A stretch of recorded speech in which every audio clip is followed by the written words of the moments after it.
su frente coronada de espinas con dolor, vertió la sangre pura por el vil pecado.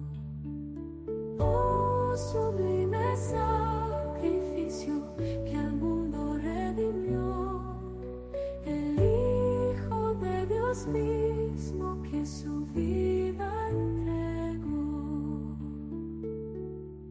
Clavado en el madero, su costado abierto fue, el precio de mi alma pagó con su fe. Sufrió la burla amarga, la cruel humillación, llevando en sus espaldas toda mi transgresión.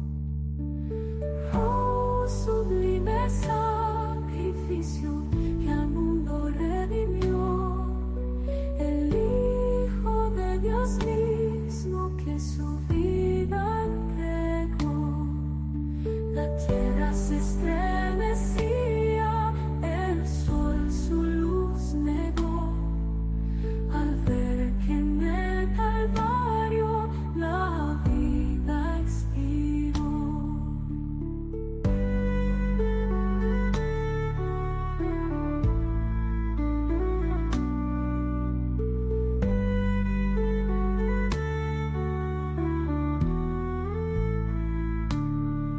Mas de esa muerte santa la esperanza brotó, y al tercer día triunfante la tumba venció. Oh, sublime sacrificio que al mundo redimió, el Hijo de Dios mismo que su vida entregó. Por ese gran amor mi alma te cantará, por tu cruz victoriosa mi vida te dará. En cada paso firme, en cada respiración, honraré tu martirio con mi adoración. Oh, sublime sacrificio que al mundo redimió, el Hijo de Dios mismo que su vida entregó.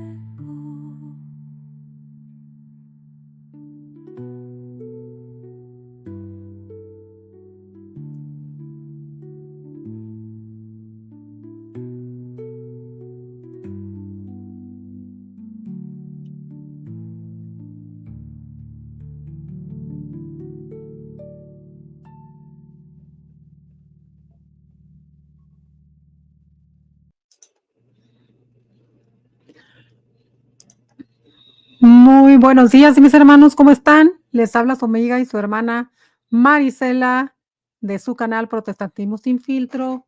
Y está medio extraña aquí déjeme decirle que hoy, a ver, sí, me tengo que hacer más para acá, para verme un poquito más en el medio de la pantalla.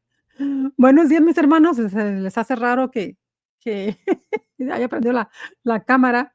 Pues bueno, hermanos, pues les traigo la lectura de la Biblia del día de hoy y pues vamos a iniciar hoy con el profeta Jeremías. ¿Alguna vez han sabido por qué al profeta Jeremías se le dice el profeta del llanto o el profeta llorón? Muy bien, pues lo vamos a descubrir. Entonces, ahorita con la Biblia que tengo aquí de estudio, la Biblia de estudio NBI revisión 2022. Con eso vamos a iniciar el día de hoy con la introducción para ver quién es Jeremías, de dónde es, de dónde vino, con quién habló, para quién habló, de parte de quién habló. Para las personas, bueno, esta introducción es para las personas que desconocen sobre Jeremías, ¿no? Muy bien, entonces, vamos a dar inicio. Un saludo cordial a todas las personas que nos vayan a acompañar. Gracias, el Señor les bendiga grandemente. Y pues iniciamos con el autor y fecha. ¿A quién se le atribuye Jeremías? Vamos a ver si fue Jeremías o quién fue el que escribió Jeremías. Muy bien. Autor y fecha, dice. El libro preserva un relato del ministerio profético de Jeremías, cuya vida y luchas personales se muestran en mayor profundidad y detalle que las de cualquier otro profeta del Antiguo Testamento. El significado del nombre del libro no está del todo claro. Para algunos, para algunos quiere decir el Señor exalta y el Señor establece, pero el significado más probable es el Señor lanza. Esto puede implicar que Dios ha lanzado al profeta a ministrar en un mundo hostil y que ha echado por tierra a las naciones como consecuencia del juicio por sus pecados. El ministerio profético de Jeremías comenzó en el año 626 antes de Cristo. Miren, 626 años antes de Cristo, hermanos, ¿te imaginan? Y terminó algo después del 586.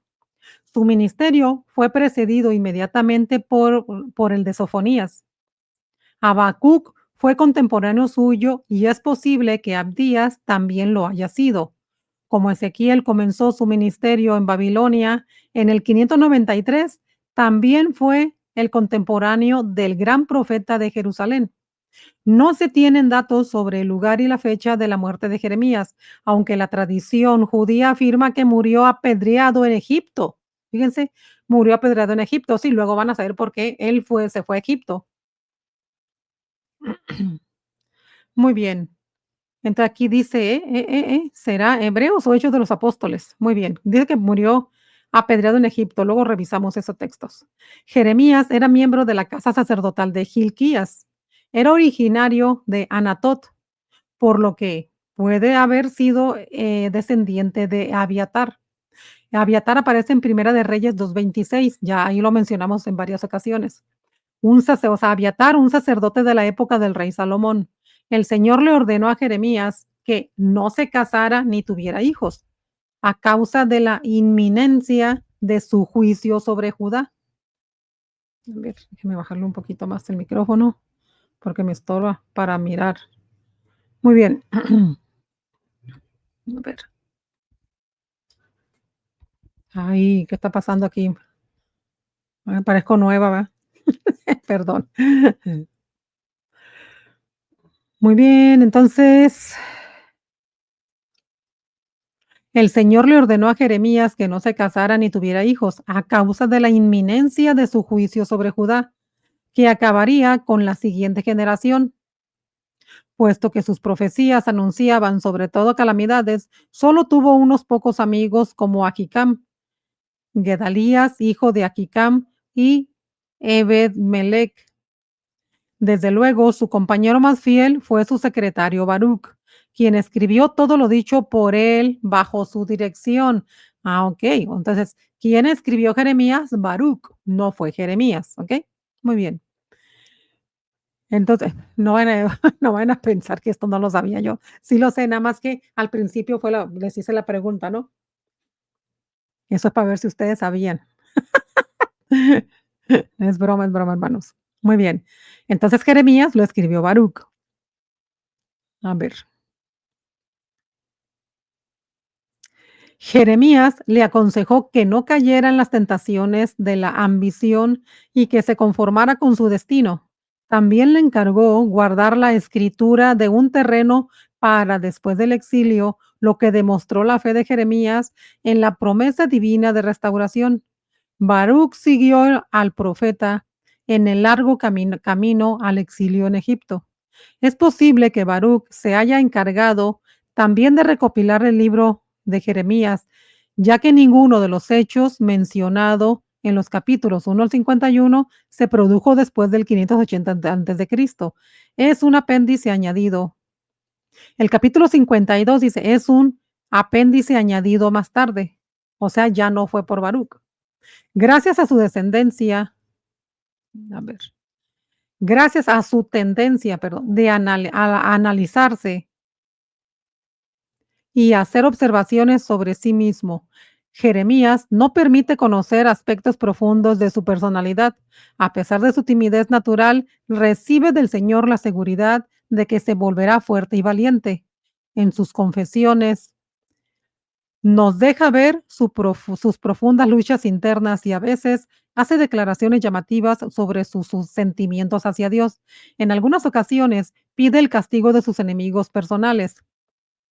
Una práctica que explica el origen de la palabra jeremiada, que se refiere a una lamentación o demostración exagerada de dolor, pues puesto que a menudo expresar su angustia ha recibido el adecuado apodo del profeta llorón. Sin embargo, también es cierto que el recuerdo de su llamado divino y las frecuentes confirmaciones del Señor sobre su comisión como profeta hicieron que Jeremías fuera valiente y fiel en su servicio a Dios. Muy bien, a ver. Entonces aquí habla del trasfondo de Jeremías. A ver, Jeremías comenzó profetizando en Judá durante el reinado de Josías en el 640 al 609, ¿no? Antes de Cristo, y continuó durante los de Joacás, Joacim, Jeconías, también llamado Joaquín, y Sedequías. El periodo fue intenso y convulsionado y marcó la ruina de las naciones enteras, incluidas la misma Judá. También en aquellos días los estados pequeños de Asia Occidental eran las piezas de intercambio de superpotencias imperialistas como Egipto, Asiria y Babilonia. Asnapar, el último gran rey asirio, murió en 627. Sus sucesores no pudieron enfrentarse a Nabopolassar, el fundador del imperio neobabilónico, quien comenzó a reinar en 626, el año en que Jeremías fue llamado a profetizar. Poco después de que Nínive, la capital del imperio asirio, cayera bajo el gran ataque de la coalición de los babilonios y los medos en el 612, Egipto, gran enemigo de los babilonios, marchó hacia el norte en un intento de rescatar a Siria, que pronto sería destruida. El rey Josías de Judá cometió el error de intentar impedir el avance de Egipto y el lamentable resultado fue su prematura muerte cerca de Megiddo en 609 a.C. a manos del faraón Necao II. Eso aparece en Segunda de Crónicas 35 del 20 al 24. Jeremías, quien había encontrado un espíritu afín en el piadoso Josías y quizás había proclamado los mensajes que se documentan en el capítulo 11 y el capítulo 17 durante el movimiento de reforma del rey, lamentó la muerte del rey, como aparece en Segunda de Crónicas 35-25. Joacás, el hijo de Josías, también conocido como Salum, se menciona en el libro de Jeremías de manera breve y poco favorable. Necao encarceló a Joacás y en su lugar nombró rey a Eliakim, otro hijo de Josías, y le cambió el nombre a Joacim. Joacás reinó durante solo 3 meses y su reinado marca el punto culminante en la actitud de del rey hacia Jeremías. Aunque el profeta primero fue amigo y confidente del rey, después sufrió un ciclo de persecución y encarcelamiento con solo breves periodos de libertad. ¿Se imaginan? Pobre. Por eso se la pasaba llorando, ¿no? Pero miren aquí qué interesante. Fíjense en esta parte de aquí, por la lectura que vamos a tener, ¿no? Miren, dice aquí que, a ver, permítame, déjenme ver a ver dónde está. Aul- Ay, a ver dónde quedó. Joacás, hijo de Josías. Permítame, se me fue aquí, pero ahorita Necao encarceló a Joacás. Ah, ok, aquí, Necao. Necao, todos pensamos, cuando escuchamos el relato de Babilonia, pensamos que fue Nabucodonosor, ¿no? El que encarceló o el que mató al rey, ¿no? Al rey de cuando estaba en la vida de Jeremías, pero no, fue Necao, antes de Nabucodonosor. Bueno, esa parte quería comentarles. Muy bien.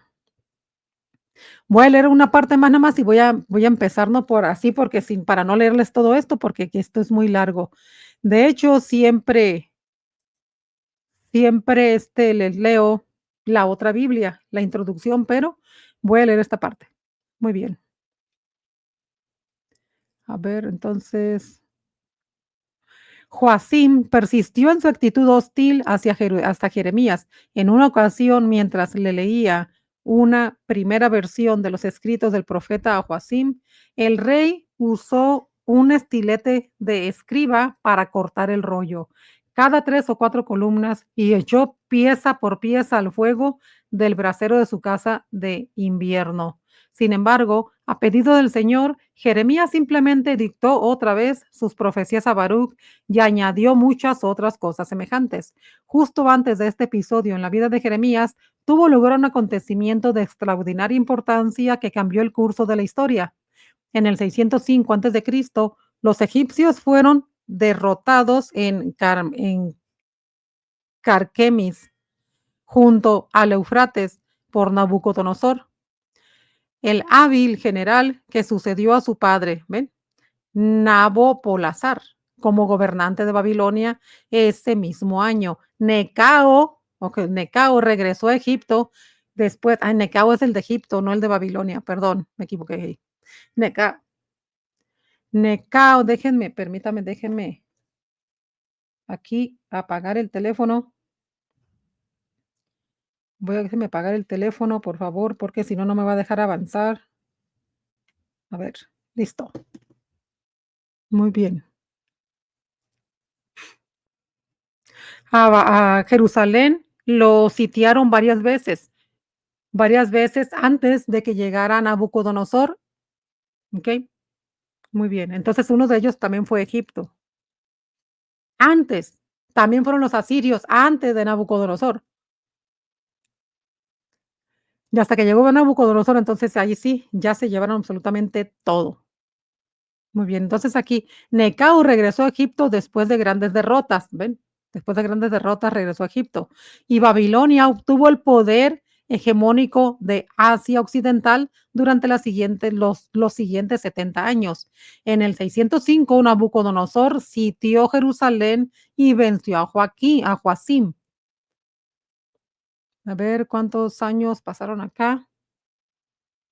A ver. Porque aquí ya viene en el 605. A ver,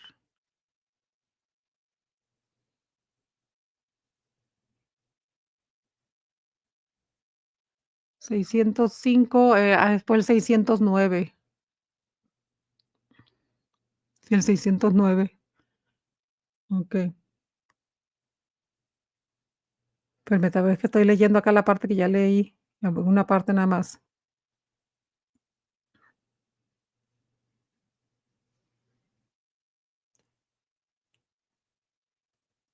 Okey, Nabopolassar se llamaba Nabo a Necao.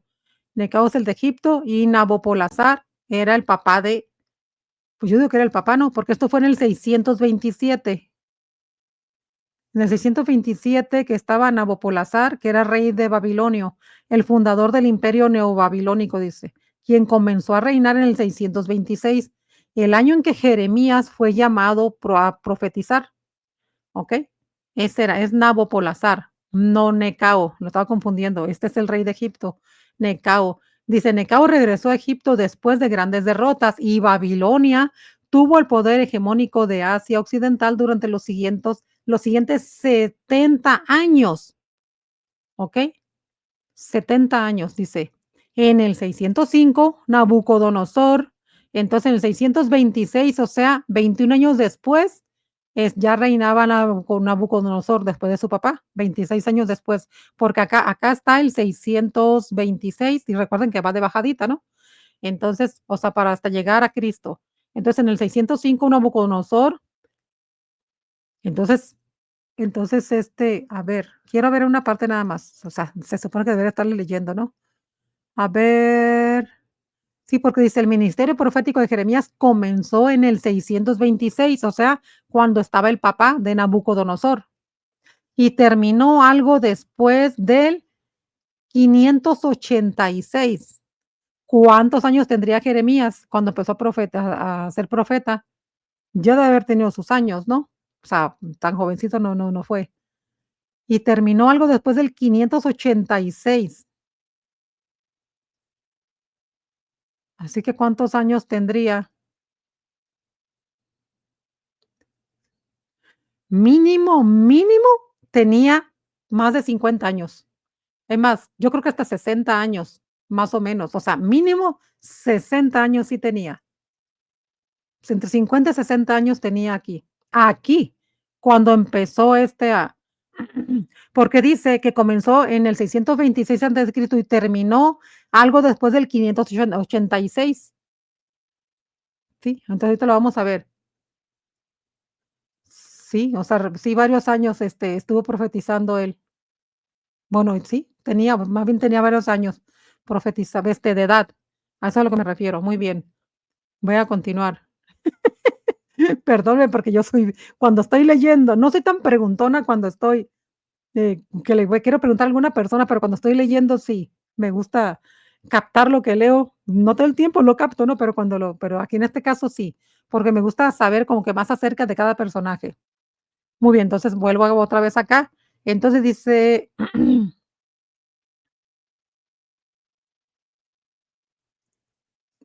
ver, ¿dónde me quedé acá? Me quedé con Necao, ¿no? Muy bien. Dice, Necao regresó a Egipto después de grandes derrotas y Babilonia obtuvo el poder hegemónico de Asia Occidental durante los siguientes 70 años. En el 605, Nabucodonosor sitió Jerusalén, venció a Joacín y llevó a Daniel y a sus tres compañeros a Babilonia. Más adelante, en el 598 al 597, Nabucodonosor volvió a atacar a Jerusalén y silenció para siempre al rebelde Joacín. Su hijo Jeconías gobernó Judá durante solo 3 meses. Eso aparece en Segunda de Crónicas, donde se lo llama Joaquín. Jeremías anunció el cautiverio de Jeconías y sus seguidores, una predicción que más adelante se cumplió. Llamado por Dios a la desagradable tarea de anunciar la destrucción del reino de Judá, Jeremías le tuvo que dar a conocer al pueblo el veredicto divino y proclamar el fin de aquella era. ¿Se imaginan? Por eso sufría este hombre, ¿no? Yo pienso, porque era su pueblo, yo pienso que era el sufrimiento de él, saber que eso se iba a terminar. Matanías, tío de Jeconías e hijos de Josías, recibió el nombre de Selequías y ocupó el trono de Judá por orden de Nabucodonosor en el 597 a.C. Sedequías, un gobernante débil y vacilante, a veces se demostraba amistoso con Jeremías y buscaba su consejo, pero otras veces permitió que los enemigos del profeta lo maltrataran y encarcelaran, llegando al final del reinado de Sedequías. Jeremías llegó a un acuerdo con el rey para revelarle la voluntad de Dios a cambio de su seguridad personal. A pesar de ello, el profeta estuvo bajo una especie de arresto domiciliario hasta que Jerusalén fue capturada en el 586. Cuando Sedequías intentaba huir de la ciudad, los babilonios lo persiguieron y capturaron. En su presencia asesinaron a sus hijos, tras lo cual Nabucodonosor mismo le sacó los ojos. Nabuzaradán, comandante de la Guardia Imperial, aconsejó a Jeremías que fuera a vivir con Gedalías, a quien Nabucodonosor había nombrado gobernador de Judá. Después de gobernar durante solo 3 meses, Gedalías fue asesinado por sus opositores. Otros habitantes de Judá temieron la represalia de Babilonia y huyeron a Egipto, llevando consigo a Jeremías y a Baruch. Ya para entonces el profeta debe haber tenido, más de 70 años.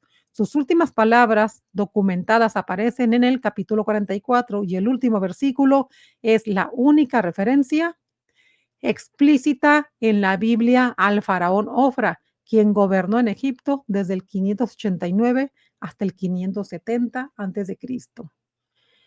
Interesante, esa es la introducción del libro, entonces ya lo demás, pues no se los voy a leer. Miren, si se fijan, pues es bastante amplio y vamos a entrar. Miren, Jeremías, interesante esta parte, aspectos literarios, vamos a ver esto. Dice, Jeremías escribe el libro más largo de la Biblia. Por tanto, ¿por qué más largo? Si tiene menos capítulos tiene menos capítulos que Isaías. Ahorita vamos a ver por qué es el más largo. Muy bien, Jeremías escribe el libro más largo de la Biblia, por tanto, contiene las palabras en hebreo que más palabras en hebreo que cualquier otro libro. aunque varios de sus capítulos fueron escritos en prosa, o sea, los capítulos 7, 11, 16, 19, 21, 24, 29 y 32, 45, incluido el apéndice, el capítulo 52, que fue un añadido, dicen. En la mayoría de las secciones predomina la poesía. La poesía de Jeremías es elevada y lírica. Fue el creador de frases de suma belleza y nos ha dejado una gran cantidad de pasajes memorables. Y pues aquí marca los pasajes, ¿no? ¿Cuáles son? Jeremías utiliza con gran destreza la repetición poética, comprendida la efectividad de repetir una frase importante una y otra vez. Un ejemplo es la espalda, el hambre y la plaga, repetida numerosas veces y de diversas formas en español. Además, utiliza criptogramas cuando la ocasión lo amerita. La aliteración y la asonancia también son parte de su estilo literario. Por ejemplo, Sarim Hue Hueserúa, o sea, quiere decir extranjeros que la lancen por los aires. Y Pahat, Pahat, Guapat, Guapa, Guapa, algo así. Eso quiere, ándale. Eso quiere decir el terror, la fosa y la trampa. Yo pensé que iba a hablar de fasura aquí. Por aquello de los fasures, ¿se acuerdan? Al igual que su contemporáneo Ezequiel, Jeremías recibió instrucciones de usar símbolos para destacar su mensaje, como en los casos del cinturón inservible, el cántaro de barro destruido, las ataduras y el yugo, y las grandes rocas en el pavimento de Agarmasa. Este valor simbólico también se ve en cómo el Señor le ordenó a Jeremías que se abstenga de casarse y de tener hijos, que no entre en una casa donde haya un funeral o una celebración y que no se compre un terreno en Anatot, su pueblo natal. De esa misma manera, el Señor utilizó ayudas visuales para darle su mensaje a Jeremías, como por ejemplo la arcilla y las dos canastas de higos. Muy bien, entonces ya aquí, pues esta parte no, porque son bosquejos ya para algunas presentaciones, para algunos temas ya específicos, para que uno o para que algún predicador vaya a predicar, ¿no? Muy bien, entonces capítulo 1, damos inicio aquí. Estas son las palabras de Jeremías, hijo de Gilquías. Jeremías provenía de una familia sacerdotal de Anatot, ciudad del territorio de Benjamín. La palabra del Señor vino a Jeremías en el año 13 del reinado de Josías, hijo de Amón y rey de Judá. También vino a él durante el reinado de Joacim, hijo de Josías y rey de Judá, hasta el fin del reinado de Sedequías, hijo de Josías y rey de Judá, es decir, hasta el quinto mes del año 11 de su reinado, cuando la población de Jerusalén fue deportada. Muy bien. Llamamiento de Jeremías. Ay, a ver, porque estos lentes. La palabra del Señor vino a mí y me dijo: antes de formarte en el vientre, ya te había elegido. Antes de que nacieras, ya te había apartado. Te había nombrado profeta para las naciones. Yo respondí: mi Señor y Dios, soy muy joven y no sé hablar.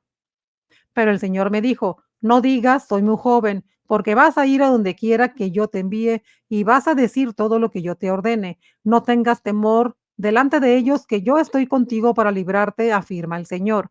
Luego extendió el Señor la mano y tocándome la boca me dijo: he puesto en tu boca mis palabras. Mira, hoy te doy autoridad sobre las naciones y reinos, para arrancar y derribar, para destruir y demoler, para construir y plantar. Las palabras del Señor vino a mí y me dijo: ¿qué es lo que ves, Jeremías? Veo una rama de almendro, respondí. Has visto bien, dijo el Señor, porque yo estoy vigilando, porque se cumpla mi palabra. Para que se cumpla mi palabra. La palabra del Señor vino a mí por segunda vez y me dijo: ¿qué es lo que ves? Veo una olla que hierve y se derrama desde el norte, respondí.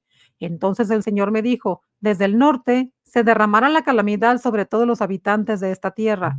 Yo estoy por convocar a todas las tribus de los reinos del norte, afirma el Señor. Vendrán y cada uno pondrá su trono a la entrada misma de Jerusalén. Vendrán con todos los muros, contra todos los muros que la rodean y contra todas las ciudades de Judá. Yo dictaré sentencia contra mi pueblo por toda la maldad, porque me ha abandonado, ha quemado incienso a otros dioses y ha adorado las obras de sus manos. Pero tú prepárate, ve y diles todo lo que yo te ordené. No estés aterrorizado ante ellos, pues de lo contrario te aterrorizaré ante ellos. Hoy te he puesto como ciudad fortificada, como columna de hierro y muro de bronce contra todo el país, contra los reyes de Judá, contra sus oficiales y sus sacerdotes y contra el pueblo de la tierra. Pelearán contra ti, pero no podrán vencerte, porque yo estoy contigo para librarte, afirma el Señor. Vamos a leer el capítulo 2 para irnos a leer los comentarios. Israel abandona a Dios. La palabra del Señor vino a mí y me dijo, ve y proclama hoy a oídos de Jerusalén que así dice el Señor. Recuerdo la fidelidad de tu juventud, tu amor de novia, cuando me seguías por el desierto, por tierra no cultivadas. Israel estaba consagrado al Señor, eran las primicias de su cosecha. Todo el que comía de él sufría las consecuencias, le sobrevenía la calamidad, afirma el Señor. Escuchen la palabra del Señor, descendientes de Jacob, todas las familias del pueblo de Israel. Así dice el Señor.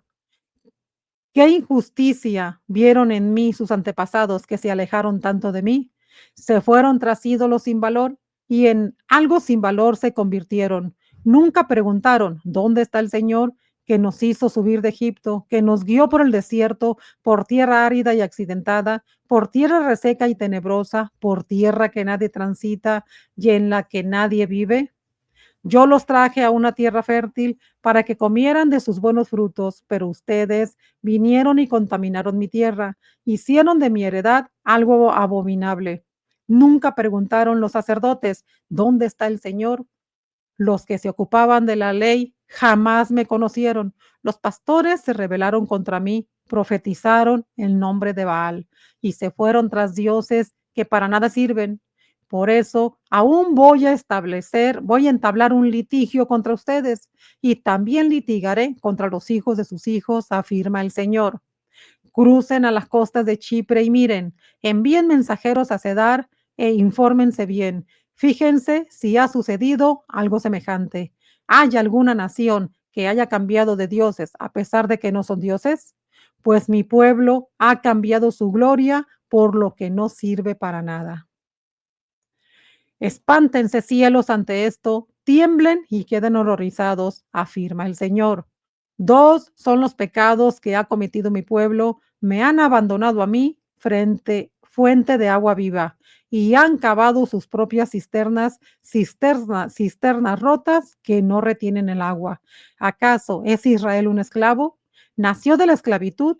¿Por qué entonces se ha convertido en presa? Los leones rugieron contra él, lanzaron fuertes gruñidos, dejaron desolado su país, sus ciudades fueron incendiadas y ya nadie las habita.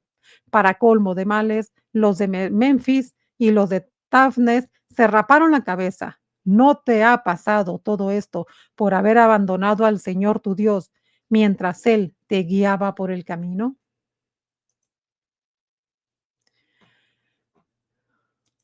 A ver, con razón dice que está más largo, ¿no? Miren los capítulos. Y ahora, ¿qué sacas con ir a Egipto a beber agua del Nilo? ¿Qué sacas con ir a Asiria a beber agua del Eufrates? Tu maldad te castigará, tu infidelidad te recriminará. Ponte a pensar cuán malo y amargo es abandonar al Señor tu Dios y no sentir temor de mí, afirma el Señor de los ejércitos. Desde hace mucho quebraste el yugo, te quitaste las ataduras y dijiste, no quiero servirte. Sobre toda colina alta y bajo todo árbol frondoso te entregaste a la prostitución.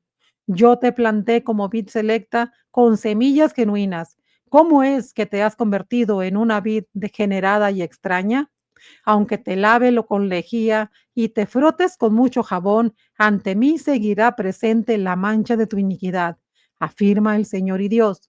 ¿Cómo puedes decir, no me he contaminado ni me he ido tras los Baales? Considera tu conducta en el valle, reconoce lo que has hecho, camella joven y arisca que corre para todos lados. Asna salvaje acostumbrada al desierto, Cuando ardes en deseos, olfateas el viento. Cuando estás en celo, no hay quien te detenga. Ningún macho que te busque tiene que fatigarse. Cuando estás en celo, fácilmente te encuentran. Uy, qué pesado estuvo esto, qué fuerte. No andes con pies descalzos que te lastimas, ni dejes que la garganta se te reseque. Pero tú insistes, no tengo remedio, amo a dioses extraños y tras ellos me iré.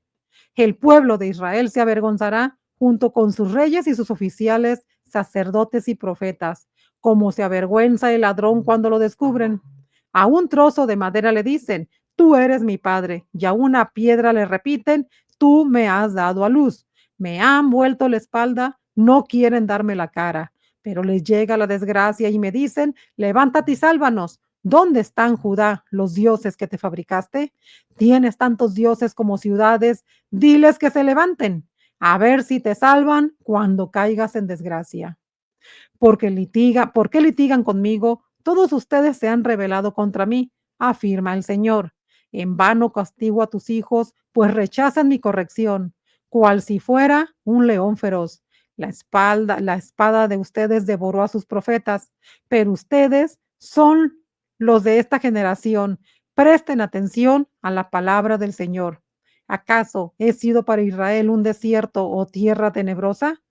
¿Por qué dice mi pueblo, somos libres, nunca más volveremos a ti? O más bien, ¿por qué dice? O sea, es pregunta. ¿Por qué dice mi pueblo, somos libres, nunca más volveremos a ti?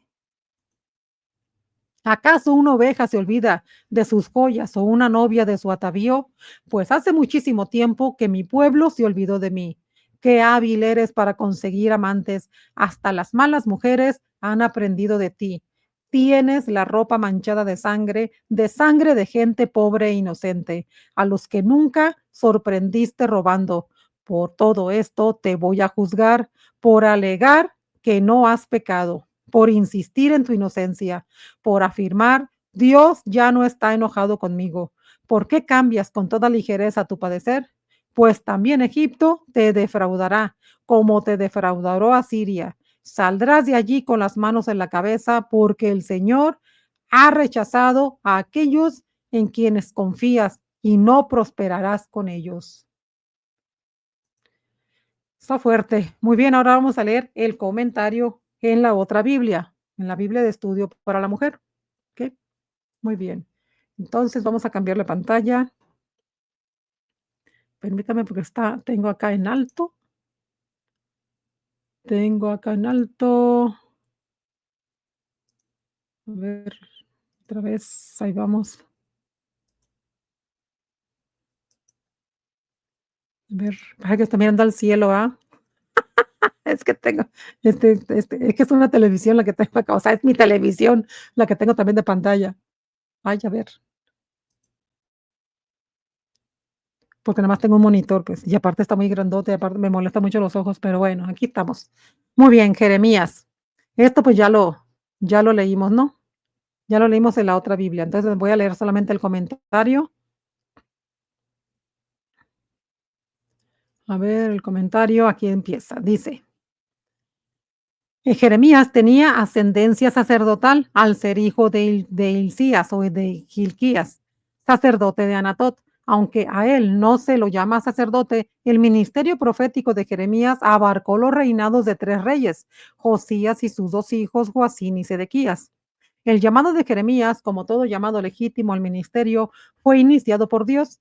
Hay paralelismos con otras historias de llamados, como por ejemplo Isaías, el siervo del Señor, Ezequiel y Pablo. Dios comienza este llamado con cuatro verbos. Te conocí, en hebreo yada, conocer especialmente en el sentido de un conocimiento íntimo personal. Y estudio, ay, pero ya estudié la palabra, dice, te formé, algo así debe ser, ¿no? Te formé. O sea, en hebreo, yatzar, que quiere decir formar o dar forma, como el alfarero moldea la arcilla. Te santifiqué, también le dijo, o sea, en hebreo, kadash, que es consagrar o declarar santo, ya lo hemos visto anteriormente. Muy bien, también le dice, y te di. En hebreo es natán, o sea, es ordenar, establecer o poner en su lugar, construir, constituir a alguien para algo, o sea, te di, o sea, te di una orden, te di por profeta ese, no solo a Israel, sino aún más allá, a las naciones. Jeremías, al igual que Moisés, protestó diciendo que era inadecuado para este llamado, pero cuando Dios llama, Él prepara a sus siervos. Dios promete protección, así como un mensaje divino. Las palabras del profeta son ahora mis palabras. Jeremías hablaría palabra de Dios a su propia nación y a toda otra a la que fuera enviado. Los términos que detallan el impacto de las palabras de Jeremías se repiten a lo largo del texto y unifican todo el libro. Al explicar el auge y la caída de las naciones mediante esta metáfora que describe a Israel como la vida, como la viña de Dios, para arrancar, para arrancar y para destruir. No les voy a leer todo lo demás porque, o sea, para arrancar, para destruir, para arruinar y para derribar, para edificar y para plantar. O sea, aquí están todos los textos bíblicos y todas las palabras en hebreo, pero no se las voy a decir porque pues, no tiene caso, ¿no? Son demasiados y nos vamos a perder allí en el comentario. Muy bien, el Señor confirma el llamado de Jeremías a través de dos visiones. En la primera, se utiliza un juego de palabras para transmitir el significado. La visión de una olla que hierve con su faz inclinada hacia el norte, es decir, en contra de Judá en el sur, era una imagen del mal terrible e inevitable que sin duda vendría de Babilonia, los invasores de Judá desde el norte. El crimen atroz de Judá estaba claro. Había violado el pacto mediante una gran idolatría. Jeremías no debía sentirse intimidado por su tarea profética ante el pueblo y los líderes nacionales. De lo contrario, Dios lo quebrantaría. Delante de Dios, Jeremías recibió el poder del Señor, que lo había hecho como ciudad fortificada y como columna de hierro. Sería como muro de bronce contra los reyes de Judá, así como contra sus príncipes, sus sacerdotes y el pueblo de la tierra. Muy bien. También leí el capítulo 2. El capítulo 2, vamos a entrar al comentario del capítulo 2. Este capítulo constituye una demanda del Señor contra Judá, por lo que el tono es de continuo acusatorio. Cuando Israel fue inicialmente rescatado de la esclavitud egipcia, le siguió un periodo de luna de miel. La nación siguió al Señor. Como una esposa profundamente enamorada seguía a su esposo a cualquier parte, aún en el desierto. Tal era la profundidad de su lealtad y devoción en ese entonces. El Señor le protegió y ella lo siguió. Esto alude a los viajes por el desierto, donde el Señor suplió cada necesidad de su pueblo. Finalmente, la esposa se volvió infiel y desinteresada en su esposo y redentor, y se alejó del proveedor que la había introducido en la tierra de la abundancia. La apostasía de Israel hacia la idolatría era total, encabezada por los líderes políticos y espirituales, incluidos los sacerdotes, los expertos legales, los gobernadores y, más trágico aún, los profetas. A este último grupo se le encomendó especialmente que entregara el mensaje del Señor de forma veraz. Sin embargo, ellos profetizaron en nombre de Baal. Por su infidelidad, el pacto hecho en el monte Sinaí, el Señor derramaría a Israel, acusándola de romper su lealtad a sus antiguos votos.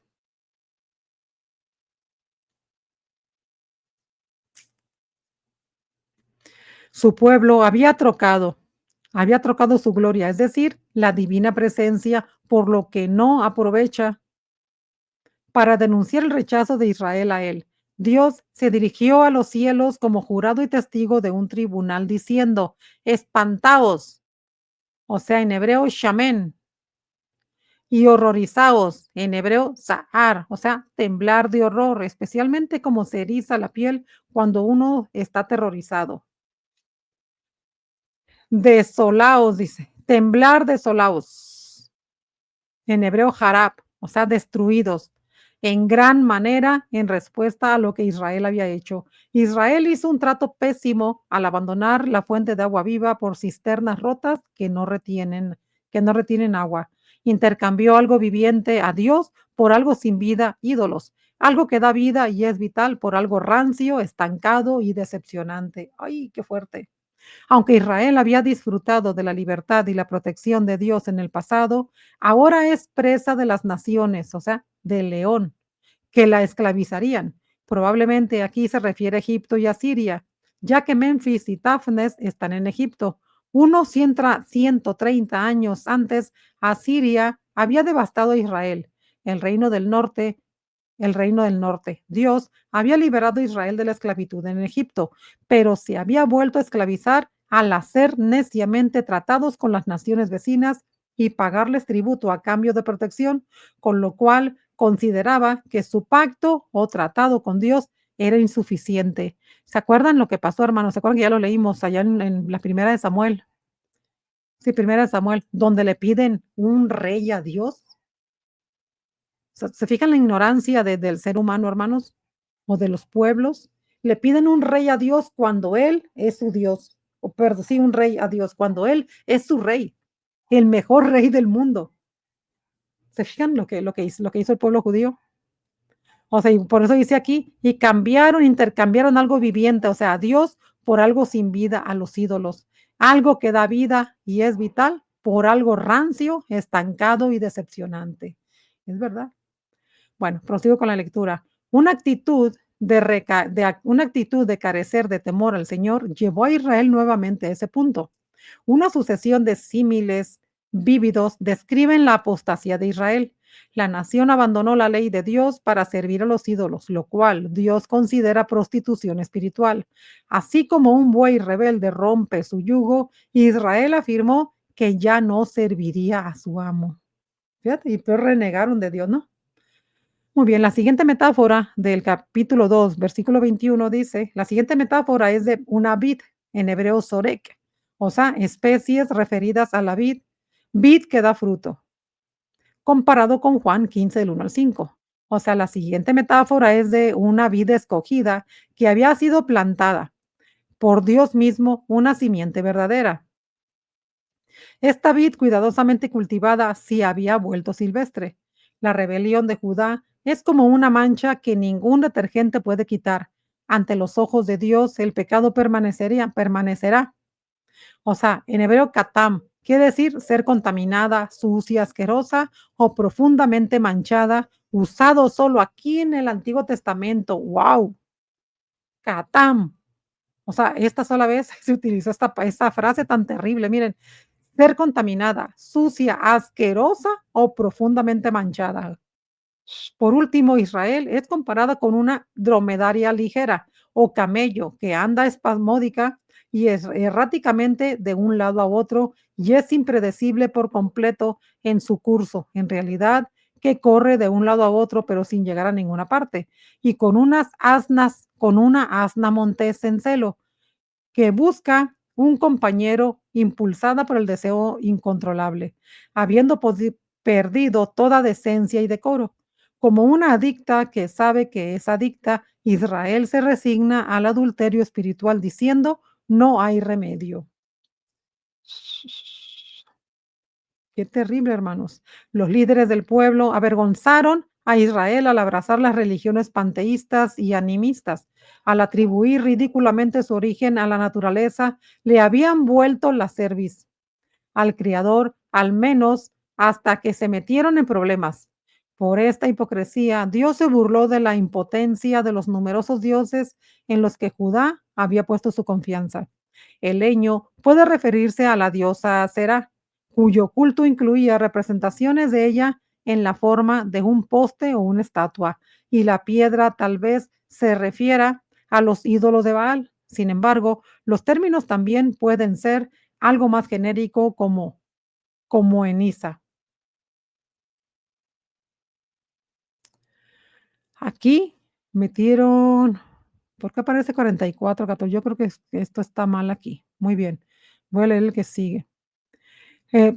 Israel parece protestar contra la disciplina que viene del Señor, pero no tiene justificación. Más bien, están tan endurecidos que no han recibido corrección.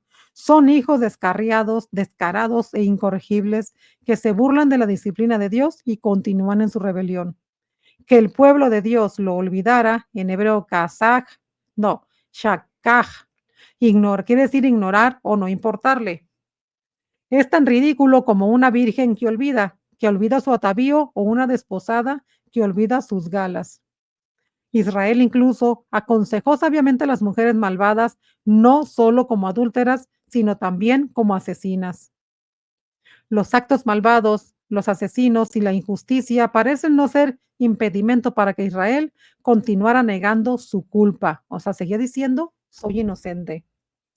Dios juzgará a Israel a través de Egipto, como también había usado a Siria en el pasado, castigos que evidentemente le habían enseñado muy poco. Ahora serán invadidos, capturados y sacados de la tierra como esclavos.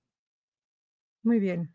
Ahora vámonos a leer el capítulo 3, porque si se fijan, son bastante largos también los comentarios. Vamos a continuar entonces. A ver,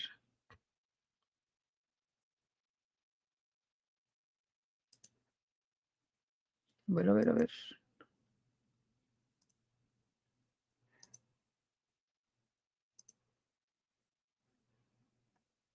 A ver, ¿por qué parece así? Ok.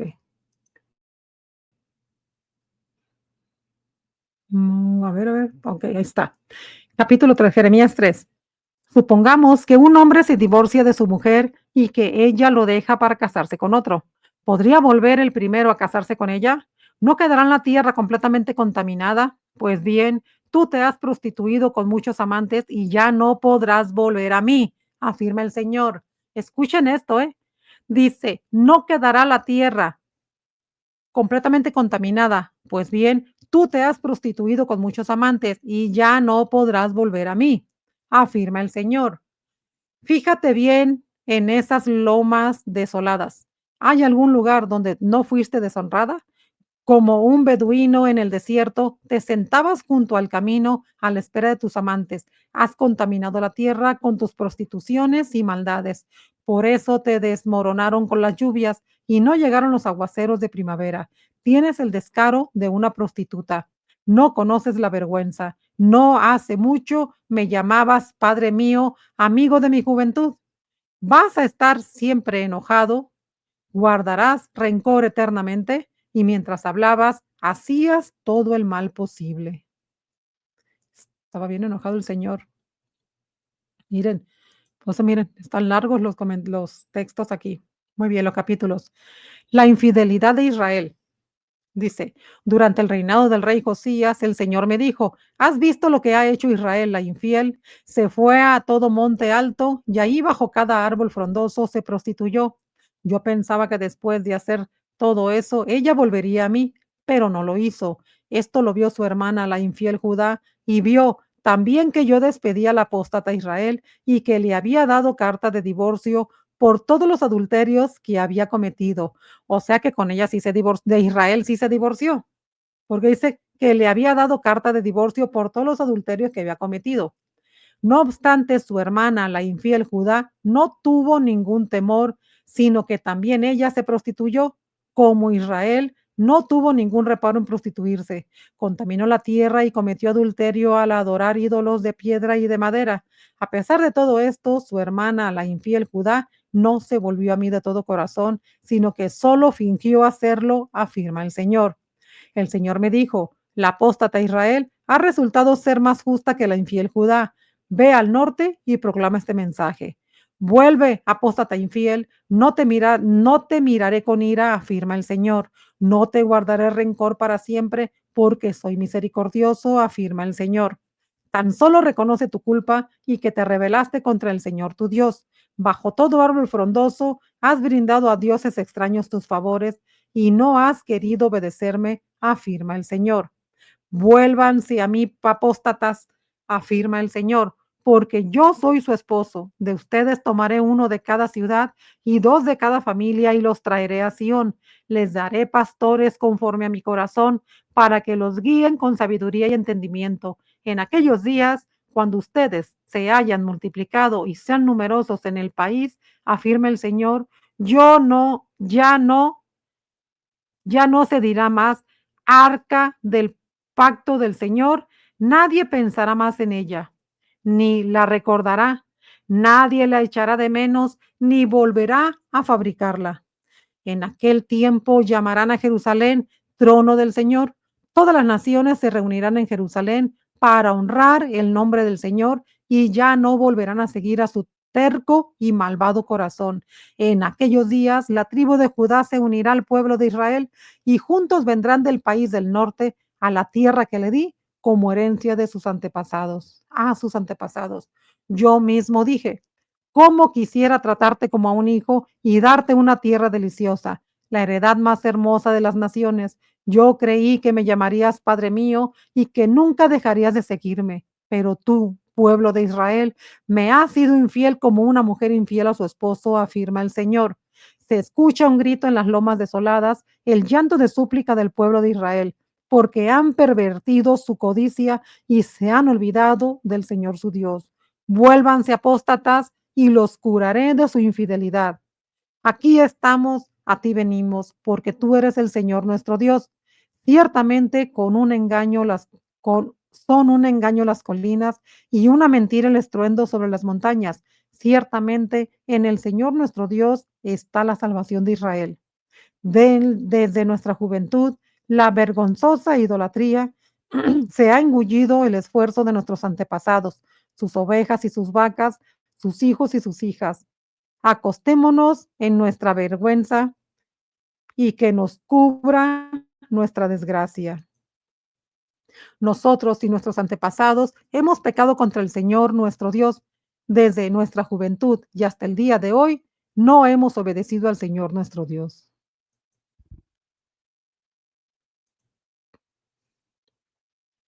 Voy a leer el comentario del capítulo 3, ¿ok? Porque sí están bastante largos los capítulos.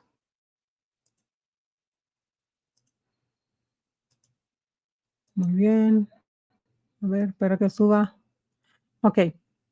Muy bien, entonces capítulo 3, aquí está. El Señor usa la metáfora del matrimonio para comparar a Judá e Israel, que habían sido infieles a él. Si una mujer divorciada ya no puede ser vuelta a tomar por su esposo anterior después de haberse casado con otro hombre, Israel, cuyo andar tras los ídolos se describe como una ramera que ha fornicado con muchos amigos, tampoco tenía derecho a esperar que el Señor la aceptara nuevamente. La infidelidad de Israel a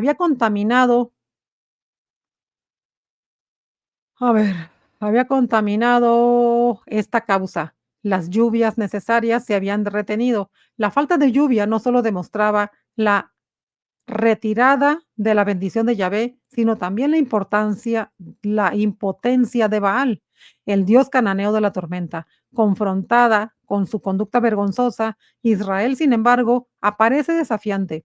La palabra hebrea traducida aquí no quisiste, en hebreo ma'en, no estar dispuesto, o sea, negarse, o sea, que no quisiste o no estuvo dispuesta, se negó. Aparece varias veces en Jeremías, lo cual presenta a una evidencia abrumadora de la obstinada resistencia de Israel a las advertencias y la disciplina del Señor.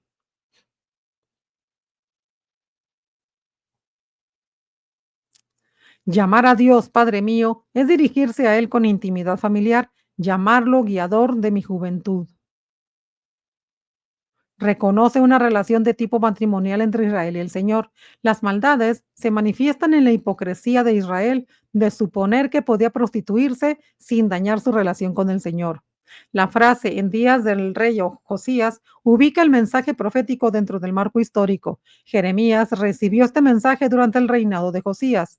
El Señor le había dado carta de repudio al reino del norte de Israel porque era rebelde. A ver, ¿por qué era rebelde? Al haber cometido fornicación y adulterio. El culto a Baal constituía infidelidad al único y verdadero Dios, el esposo de Israel, y Judá no era la mejor. Y Judá, perdón, no era mejor.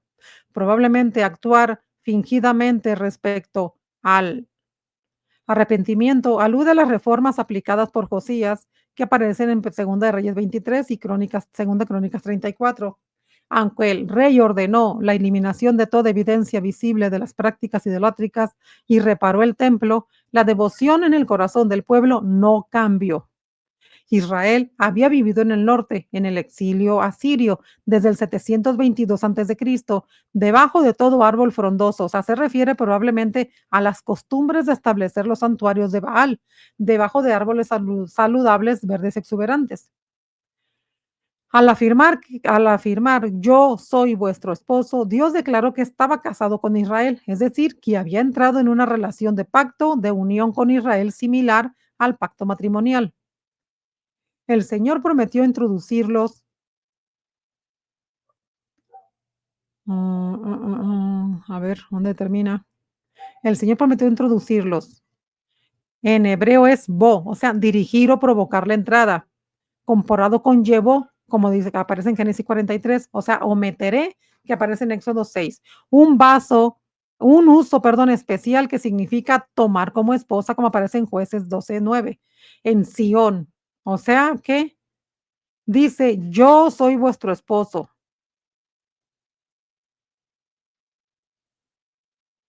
Sión, yo soy vuestro esposo Sión. Sí, pues eso es lo que está diciendo. Oh, es decir, Jerusalén, o sea, yo soy vuestro esposo Jerusalén, la ciudad de David.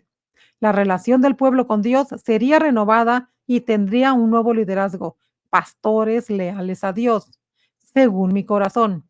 En aquel tiempo el Señor estaría presente personalmente entre su pueblo. El arca del pacto de Jehová, que simboliza la presencia de Yahvé, sería innecesaria, ya que él habitará libremente en un pueblo santo. Jerusalén, Sión, será llamada trono de Jehová, lo que denota su gobierno justo e indestructible sobre todas las naciones. En hebreo, goy, o sea, pueblo, en especial no hebreos, gentiles, las cuales vendrán, o sea, en hebreo, kabash, comparado con la Septuaginta, o es el griego la Septuaginta, que es sunach tesontai, ¡ay, qué terrible esto! Que también se utiliza en Mateo 25:32, a la ciudad, cuando se menciona en Apocalipsis 21:2, 3 y 22:27. O sea, a ver, en hebreo, o sea, vendrán, quiere decir, Sunach te sontai, tunaj, tunaj tenosontai. ¿Eso es griego? O sea, qué terrible. Una palabra, o sea, en español vendrán, en hebreo, kabash. Y en griego está terrible, muy larga esa palabra, muy difícil de pronunciar. Tunajte sontai, tunajte sontai, tunajte no, ya, que también se utiliza en Mateo 25:32, a la ciudad. O sea, a la ciudad. Muy bien. No les puedo leer el estudio de la palabra ahorita, hermanos, pero déjenme, vamos a terminar de leer aquí los capítulos porque están muy largos. Ya te lo saca la garganta. Al servir a ídolos, al servir a ídolos, Israel había prevaricado.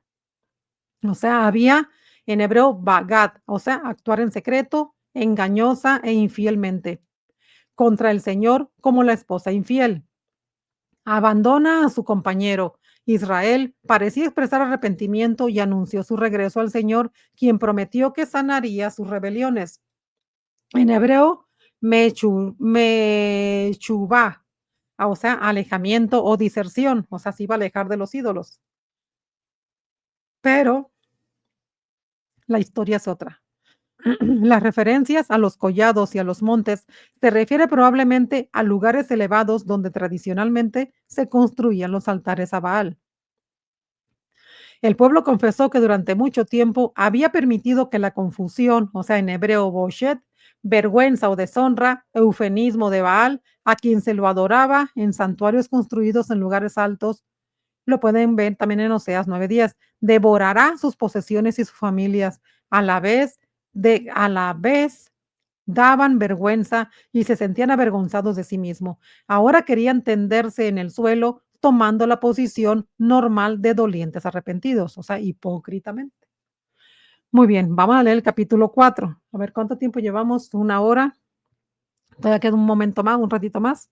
Vamos a leer el capítulo 4 otra vez, ahora sí. Muy bien, a ver. Entonces acá, compartir pantalla. Ay, parece que estoy mirando al cielo, ¿no? Pero bueno. Jeremías 4. Israel sí piensa volver, dice. Israel, si piensas volver, vuélvete a mí, afirma el Señor. Si quitas de mi vista tus ídolos abominables y no te alejas de mí, y si con fidelidad, justicia y rectitud juras diciendo, tan cierto como que el Señor vive, entonces en él serán benditas las naciones y en él se gloriarán. Así dice el Señor a los habitantes de Judá y de Jerusalén. Abran surcos en terrenos no labrados y no siembren entre espinos. Habitantes de Judá y Jerusalén, circunciden sus corazones, circuncídense para honrar al Señor, o no sea que por la maldad de sus obras mi furor se encienda como el fuego y arda sin que nadie pueda apagarlo. La amenaza del norte. Anúncielo en Judá, proclámenlo en Jerusalén. Toquen la trompeta por toda esta tierra, griten a voz en cuello, reúnanse y entremos a las ciudades fortificadas, alcen la señal para ir a Sión, busquen refugio, no se detengan, porque yo traigo del norte calamidad y gran destrucción. Un león ha salido del matorral, un destructor de naciones se ha puesto en marcha, ha salido de su lugar de origen para desolar tu tierra. Tus ciudades quedarán en ruinas y totalmente despobladas. Por esto, vístanse de luto, lamentes y giman, porque la ardiente ira del Señor no se ha apartado de nosotros. En aquel día desfallecerá el corazón del rey y de los oficiales. Los sacerdotes se llenarán de pánico y los profetas quedarán atónitos, afirma el Señor. Yo dije, mi Señor y Dios, ¿cómo has engañado a este pueblo y a Jerusalén? Dijiste, tendrán paz, pero tienen la espada en el cuello. En aquel tiempo se dirá a este pueblo y a Jerusalén, desde las lomas desoladas del desierto soplan un viento abrasador en dirección a mi pueblo. No es el viento que sirve para aventar ni para limpiar el trigo. El viento que haré venir es demasiado fuerte para eso, porque yo mismo dictaré sentencia contra ellos. Mírenlo avanzar como las nubes. Sus carros de guerra parecen un huracán. Sus caballos son más veloces que las águilas. Ay de nosotros, estamos perdidos. Jerusalén, limpia la maldad de tu corazón para que sea salvada. ¿Hasta cuándo hallarán lugar en ti los pensamientos perversos? Una voz anuncia desgracia desde Dan y desde las montañas de Efraín. Adviertan a las naciones, proclámenlo contra Jerusalén. De lejanas tierras vienen sitiadores lanzando gritos de guerra contra la ciudad de Judá. La rodean como quien cuida un campo porque ella se rebeló contra mí, afirma el Señor.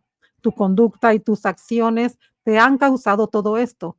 Este es tu castigo, qué amargo es, cómo te ha calado en el propio corazón. Qué angustia, me retuerzo de dolor, mi corazón se agita. Ay, corazón mío, no puedo callarme. Puedo escuchar el toque de trompeta y el grito de guerra. Un desastre llama a otro desastre. Toda mi tierra está devastada. De repente fueron destruidas las cortinas y las tiendas donde habito. ¿Hasta cuándo tendré que ver la bandera y escuchar el toque de la trompeta? Mi pueblo es necio, no me conoce, son hijos insensatos que no tienen entendimiento, son hábiles para hacer el mal, no saben hacer el bien. Miré a la tierra y estaba sin forma y vacía. Miré a los cielos y no había luz. Miré las montañas y estaban temblando. Se sacudían todas las colinas. Miré y no quedaba nadie. Habían huido todas las aves del cielo. Miré y la tierra fértil era un desierto. Estaban en ruinas todas las ciudades por la acción del Señor, por la causa de su ardiente ira, así dice el Señor. Toda la tierra quedará desolada, pero no la destruiré por completo. Por eso la tierra estará de luto y los altos cielos se oscurecerán. Pues ya lo dije y no me retractaré. Lo he decidido y no me volveré atrás. Ante el ruido de jinetes y arqueros, huye toda la ciudad. Algunos se meten en los matorrales, otros trepan por los peñascos. Toda la ciudad queda abandonada, no queda un solo habitante. ¿Qué piensas hacer, ciudad devastada? ¿Para qué te vistes de color púrpura? ¿Por qué te pones joyas de oro? ¿Para qué te maquillas los ojos? En vano te embelleces, pues tus amantes te desprecian, solo buscan tu muerte. Oigo el grito como de parturienta, de quejidos como de primeriza. Es el grito de la hija de Sión, que respira con dificultad, que extiende los brazos y dice, ay de mí que desfallezco, estoy en manos de asesinos. Capítulo 5. Lo voy a leer. ¿Qué hora? Son 1:10. Muy bien. O sea, 1 hora 10 minutos. La corrupción de Jerusalén y de Judá. Recorran las calles de Jerusalén, observen con cuidado, busquen por las plazas. Si encuentran una sola persona que practique la justicia y busque la verdad, yo perdonaré a esta ciudad. Aunque juran diciendo, tan cierto como que el Señor vive, de hecho, juran con falsedad. Señor, ¿acaso no buscan tus ojos la verdad? Golpeaste a esa gente y no les dolió. Acabaste con ellos y no quisieron ser corregidos. Endurecieron su rostro más que una roca y no quisieron arrepentirse. Entonces pensé, ellos son pobres e ignorantes porque no conocen el camino del Señor ni las demandas de su Dios. Me dirigiré a los líderes y les hablaré, porque ellos sí conocen el camino del Señor y las demandas de su Dios. Pero ellos también quebrantaron el yugo y rompieron las ataduras. Por eso los herirá el león de la selva y los despedazará el lobo del desierto. Frente a sus ciudades está el leopardo del acecho y todo el que salga de ella será despedazado, pues son muchas sus rebeliones y numerosas sus infidelidades. ¿Por qué habré de perdonarte? Tus hijos me han abandonado, han jurado por los que no son dioses. Cuando suplí sus necesidades, ellos cometieron adulterio y un tropel se volcaron a los prostíbulos. Son como caballos bien alimentados y excitados, todos relinchan por la mujer ajena. ¿Y no los he de castigar por esto? ¿Acaso no he de vengarme de semejante nación? Afirma el Señor. Suban por los surcos de esta viña y arrásenla, pero no acaben con ella. Arránquenle sus ramas porque no son del Señor, pues las casas de Israel y de Judá me han sido completamente infieles, afirma el Señor. Ellas han negado al Señor y hasta dicen, Dios no existe, nunca mal vendrá. Ningún mal vendrá sobre nosotros, no sufriremos guerras ni hambres. Los profetas son como el viento, la palabra no está en ellos. Que así les suceda. Por eso, así dice el Señor, el Dios de los ejércitos. Por cuanto el pueblo ha hablado de esa forma, mis palabras serán como fuego en tu boca, y este pueblo como un montón de leña. Ese fuego los consumirá. Pueblo de Israel, voy a traer contra ustedes una nación lejana, una nación fuerte y antigua, una nación cuyo idioma no conocen, cuyo lenguaje no entienden, afirma el Señor. Todos ellos son guerreros valientes. Su aljaba es como un sepulcro abierto. Acabarán con tu cosecha y tus alimentos y devorarán tus hijos e hijas. Matarán a tus ovejas y vacas y destruirán tu viña y tus higueras. Tus ciudades fortificadas en las que pusiste tu confianza serán pasadas a filo de espada. Sin embargo, aún en aquellos días no los destruiré por completo, afirma el Señor. Y cuando te pregunten por qué el Señor nuestro Dios nos ha hecho todo esto, tú responderás, así como ustedes me han abandonado en su propia tierra, han servido a dioses extranjeros, así también en tierra extraña servirán a gente extranjera. Anuncien esto en la casa de Jacob y proclámenlo en Judá. Escucha esto, pueblo necio e insensible, que tienen ojos pero no ve, que tienen oídos pero no oye. ¿Acaso has dejado de temerme? Afirma el Señor. No deberías temblar ante mí. Yo puse la arena como límite del mar, como frontera perpetua e infranqueable. Aunque se agiten sus olas, no podrán prevalecer. Aunque bramen, no traspasarán esta frontera. Pero este pueblo tiene un corazón terco y rebelde. Me abandonó y se fue. No reflexionan ni dicen, temamos al Señor nuestro Dios, que a su debido tiempo nos da lluvia, las lluvias de otoño y primavera, y nos asegura las semanas señaladas para la cosecha. Las iniquidades de ustedes les han quitado esos beneficios, sus pecados los han privado de estas bendiciones. Sin duda, en mi pueblo hay malvados que están al acecho como cazadores de aves, que ponen trampas para atrapar a la gente como jaulas llenas de pájaros.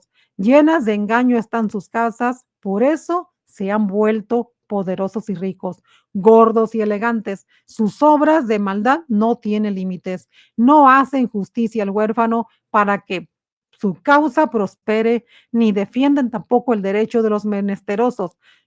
Y, y no les he de castigar por esto. No he de vengarme de semejante nación, afirma el Señor. Algo espantoso y terrible ha ocurrido en este país. Los profetas profieren mentiras, los sacerdotes gobiernan a su antojo y mi pueblo tan campante. Pero, ¿qué van a hacer ustedes cuando todo haya terminado? Hmm, A ver, permítame, quiero ver algo aquí. Sí, yo creo que le voy a cambiar la forma a esto. A ver,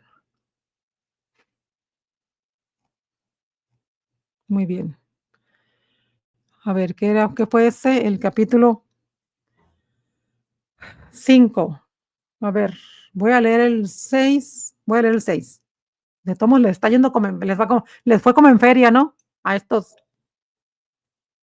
estos, dice, Jerusalén es sitiada, huyan a un lugar seguro, benjaminitas, huyan de Jerusalén, toquen la trompeta en Tecoa, levanten la señal de Bet a Querén, porque una desgracia, una gran destrucción nos amenaza desde el norte. Estoy por destruir a Sión, tan hermosa y delicada. Los pastores y sus rebaños vienen con ella, acampan a su alrededor y cada uno escoge su pastizal. Prepárense para pelear contra ella.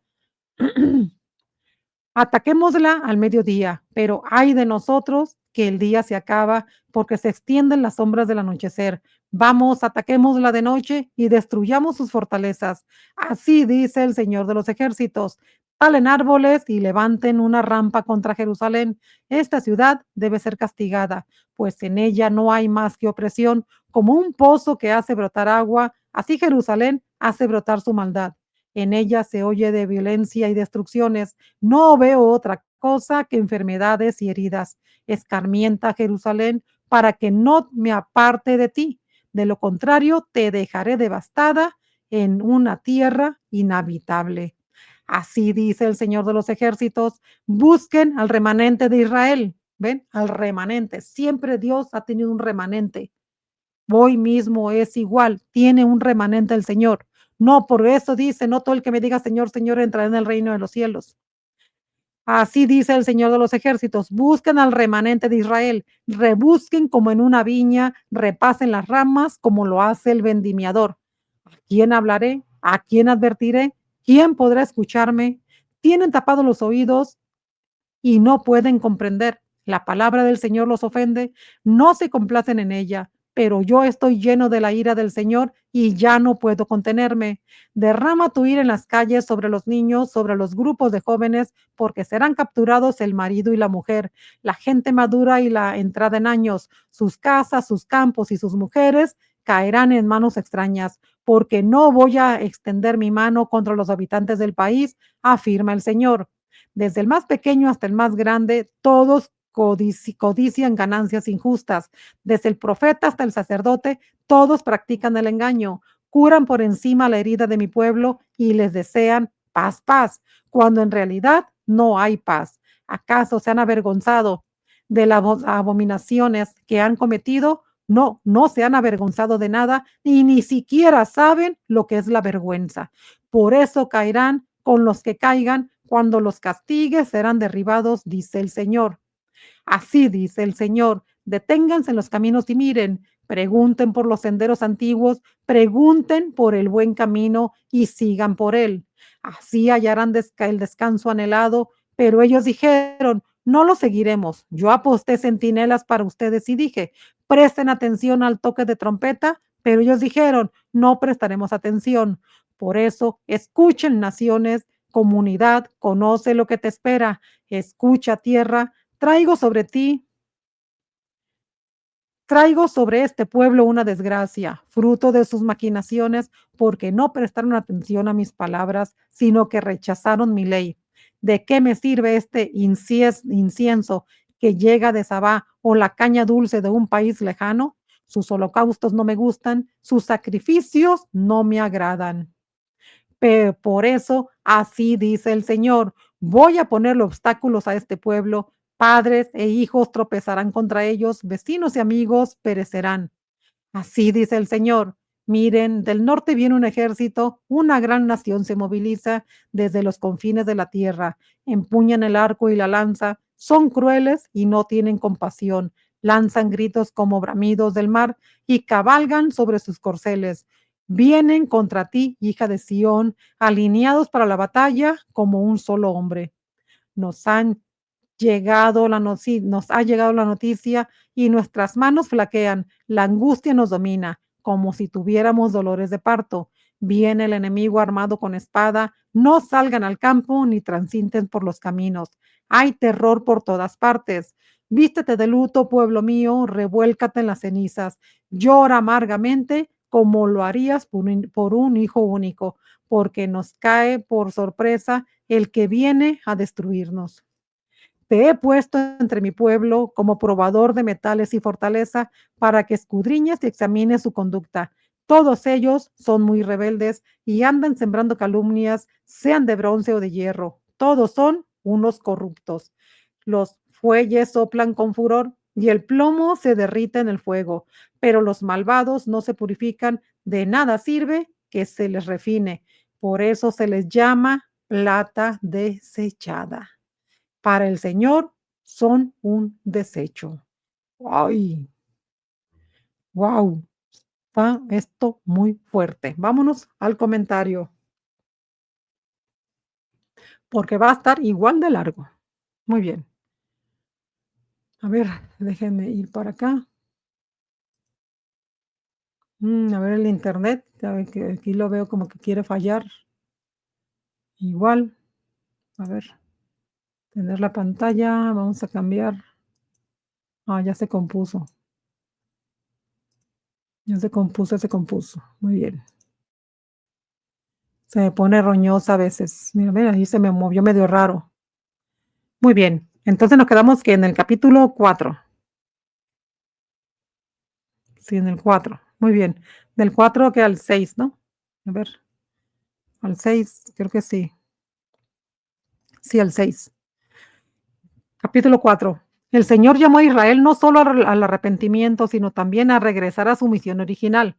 Si Israel regresaba seriamente a Él, abandonando sus abominaciones y haciendo juramentos que reflejan la alianza con Yahvé, entonces las naciones serían benditas en él, como se expresó inicialmente en el pacto de Abraham. Tal arrepentimiento debe ser más profundo que antes. Arad, campo, para vosotros significa comenzar de nuevo, empezar de forma diferente. Este es el primer paso en la preparación de un campo para la siembra, que es la suprema voluntad de Dios para Israel para edificar y plantar, como lo dice Jeremías 1:10. El grado de sincretismo en Israel y Judá también puede demostrarse arqueológicamente. Una interesante serie de inscripciones descubiertas en Israel, en Kirbet el Com, en Judá, grabadas en una tumba, y en Juntillet Arjud, grabadas en piezas de alfarería, mencionan a Yahvé junto con Aserá. Ay, qué terrible, hermanos. Mencionan a Yahvé junto con Aserá. Por ejemplo, yo te bendigo por Yahvé de Samaria y por su Asera. Asera, hoy nomás. Lo cual demuestra el arraigo de la idolatría en la adoración a Yahvé. No sembréis entre espinos, como dice Oseas 10:12. Reitera la orden de procurar un nuevo comienzo. Después de la cosecha, los espinos que habrían crecido junto a los cultivos se habían plantado con eficacia cuando se labraba la tierra para la nueva semilla. Por lo tanto, sembréis entre espinos significaría un intento de reincorporar el culto a Yahvé a la vida religiosa de Israel, colmada como estaba de prácticas idolátricas en lugar de rechazar por completo los dioses falsos y eliminar todo vestigio de asociaciones pasadas con ellos y erradicar así el sincretismo. Si el pueblo rehusaba arrepentirse, sobrevendría el desastre, o sea, el león, el destructor de naciones, lo que probablemente se refería a Nabucodonosor y a Babilonia. Los babilonios, el mal del norte, se describe metafóricamente como un viento seco, no un viento útil y deseable que separa el trigo de la paja, o sea, del bien y el mal, sino como un vendaval que solamente destruye. La hija de mi pueblo, en hebreo Bat Ami, se refiere a los hijos de Israel, y es claramente el objetivo del juicio venidero a través de los babilonios, cuyo carro subirá como torbellino, es decir, ominosa, amenazadora y furiosamente. Dios se identifica como el agente de este juicio. Pues sí. Aunque la liberación aún estaba disponible si Jerusalén decidía lavar su corazón de maldad al imperativo de hacerlo, le sigue inmediatamente una expresión de angustia respecto a que Judá permitía que los pensamientos de iniquidad permanecieran en medio de ella. Las dos partes de este versículo localizan el problema de Judá en el núcleo de su identidad, un corazón recalcitrante, el cual Dios promete corregir. Dan se encuentra al norte de Israel. Estamos en el capítulo 4 ya. Dan se encuentra en el norte de Israel, mientras que el monte de Efraín está al sur, más cerca de la frontera con Judá. Los invasores del norte pueden escucharse a lo lejos. Jeremías se solidarizó con su pueblo y agonizaba por las trágicas consecuencias de su pecado, la destrucción física de su nación. Estos versículos se interpretan, o sea, del 26 al 20, del 23 al 26, dice, estos versículos se interpretan como una drástica reversión del relato de la creación. O sea, la tierra estaba asolada y vacía, Génesis 1:2, y en los cielos no había luz. Luz, eh, aparece Génesis 1:3, 5 y 2:1. Los montes y los collados temblaban, metáfora que comunica con frecuencia el poder aterrador de la ira de Dios, como lo dice Nehemías 1:5 o Natán 1:5. No quedaron ni seres humanos ni animales y el campo fértil era un desierto. El pueblo había provocado el ardor de la ira de Dios, lo cual les dejaría completamente devastados. Lo que Dios ha determinado lo cumplirá. No se arrepentirá de la destrucción que había prometido ni desistirá de ello. Sin embargo, una nota de esperanza resuena en las promesas del Señor de no destruir la tierra del todo, es decir, infligir una destrucción total. La imagen final del destino de Jerusalén es la de una prostituta que en medio de la devastación constante se viste neciamente atractiva para sus amantes, que ya no la aman, sino que la traicionan y la asesinarán. El Señor no desoía la angustia de Jerusalén. Llamar a la ciudad la hija de Sión evidencia además los pensamientos compasivos del Señor para con la ciudad condenada. Así como capítulo 5, así como el Señor había prometido salvar a Sodoma y Gomorra por solo 10 justos, como lo vimos en Génesis 18:22, lo trágico aquí es que resulta difícil encontrar alguno que haga justicia, que busque verdad. Los que no se arrepentían estaban tan endurecidos que la corrección del Señor no les importaba y no les dolió y no quisieron recibir corrección. Así de fuerte, de dura cerviz el pueblo. Jeremías se acercó a los grandes hombres, es decir, a los líderes del pueblo, que creían conocer el camino de Jehová, pero aún ellos estaban endurecidos.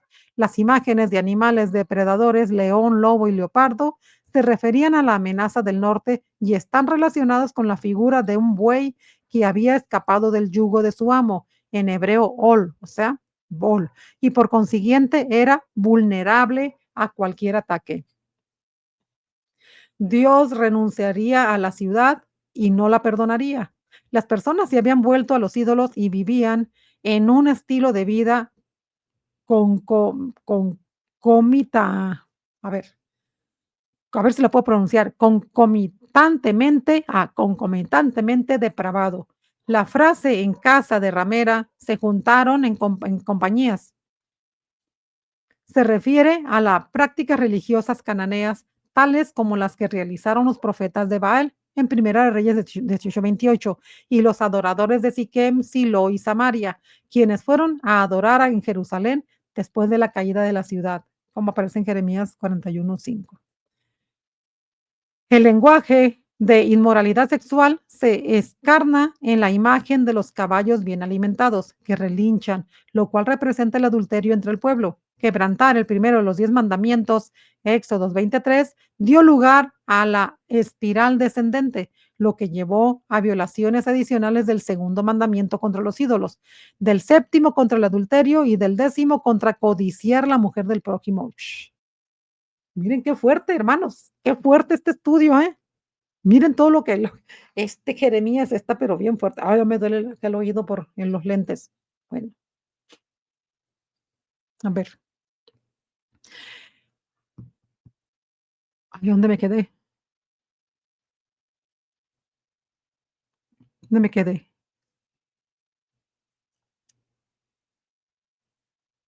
Okey, no obstante, voy a repetir esta parte, miren, qué interesante. A ver, el 5 del 8 al 10 dice: "El lenguaje de inmoralidad sexual se encarna en la imagen de los caballos alimentados que relinchan, lo cual representa el adulterio entre el pueblo, quebrantar el primero de los mandamientos de Éxodo 23 dio lugar a una espiral descendente, lo que llevó a violaciones adicionales del segundo mandamiento contra los ídolos, del séptimo contra el adulterio y del décimo contra codiciar la mujer del prójimo.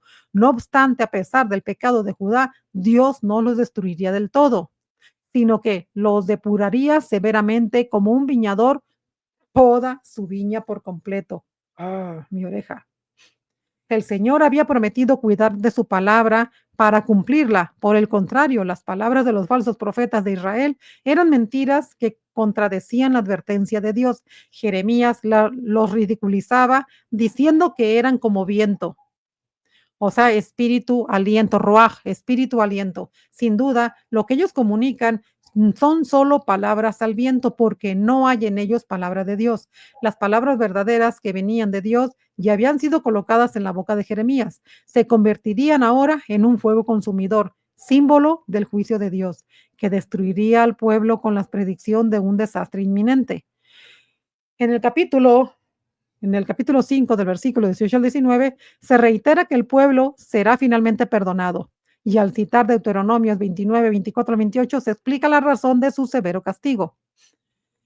La frase que tiene ojo y no ve, que tiene oídos y no oye, retoma un tema profético de Isaías 6, 9 al 10. Los que no se arrepienten solo aprenderán mediante el castigo. La falta de audición y de vista está estrechamente relacionada con la visión y el entendimiento espirituales. Jesús esperaba esta reacción de parte de aquellos a quienes les enseñaba solo por parábolas e incluso reprendió a sus discípulos por el mismo endurecimiento espiritual, el cual indicaba su falta de fe, como lo podemos ver en el Evangelio de Marcos 4, 11 al 12 y 8, 17, 21. La necedad del pueblo se manifestó en su perversa negativa a adorar al Criador, quien es soberano sobre la naturaleza, las estaciones del año y la abundancia de la tierra. En su lugar, persistieron en adorar a Baal, que según creían les daba la lluvia durante la siega. Dios había retenido estas dos cosas porque su pueblo lo había rechazado para seguir a los ídolos. En todas las ciudades de Judá faltaba por completo rectitud y justicia para los pobres y los huérfanos, y los profetas y sacerdotes contribuyeron a negar la responsabilidad por la tragedia venidera.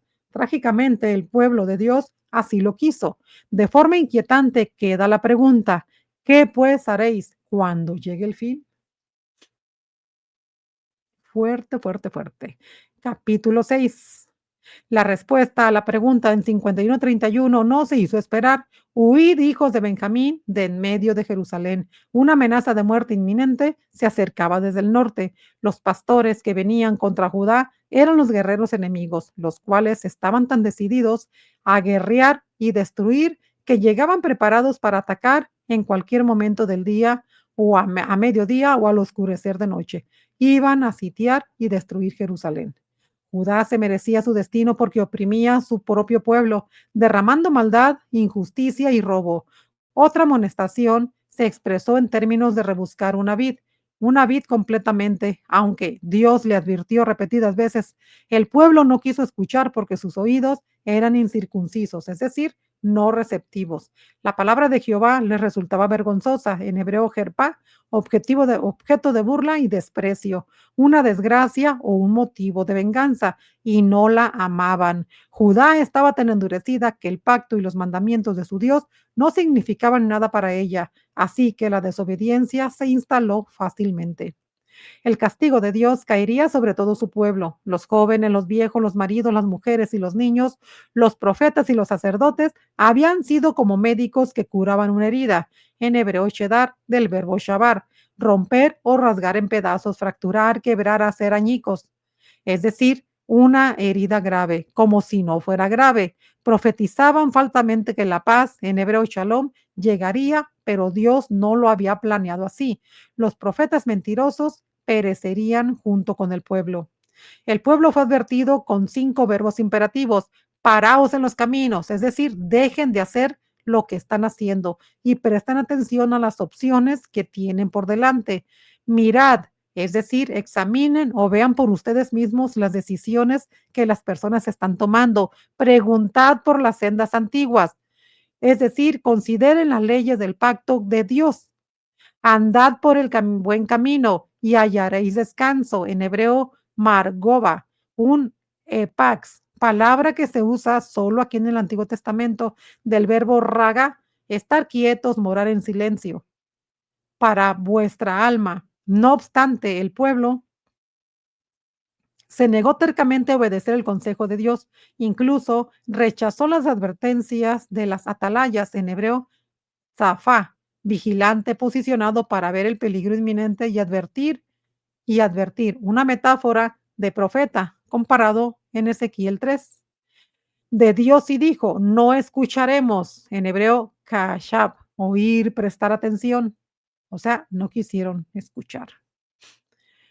Muy bien, como resultado de su desobediencia, Dios traería el mal sobre ellos. A menudo la expresión por tanto indica que se ejecutaría el juicio. Dios pronunció juicios con las naciones y los cielos como testigos. Los sacrificios y las especias costosas no agradan al Señor cuando hay desobediencia. La destrucción a manos de los crueles babilonios, una nación grande de los confines de la tierra, se describe vívidamente. Judá, personificada como hija de Sión, lloraría y se lamentaría por la destrucción venidera. El Señor había puesto a Jeremías por torre, en hebreo bajón, que es ensayador de los metales preciosos del verbo baján, o sea, buscar, examinar, evaluar o perfeccionar los metales, comparado con probaré y se prueba, que aparece en Zacarías. O sea que, dice, había puesto a Jeremías por torre, en vano, dice, o sea, lo puso en vano. Las imágenes de fundición y refinación de minerales se utiliza para mostrar que el proceso de purificación espiritual no logró refinar al pueblo porque no quedó nada bueno o porque las impurezas, la escoria, quedaron pegadas al metal y no se logró separarlas. Qué fuerte está esto, hermanos. A ver. Muy bien. Uno más y cerramos. Capítulo 7. Ay, pues si no, no se los he compartido. A ver,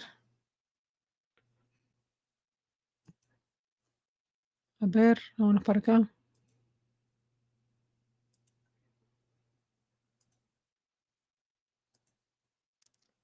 Capítulo 7. Muy bien. La religión falsa e inútil. Capítulo 7. Esta es la palabra que vino a Jeremías de parte del Señor. Párate a la entrada del templo del Señor y desde allí proclama este mensaje. Escuchen la palabra del Señor, todos ustedes habitantes de Judá, que entran por esas puertas para adorar al Señor.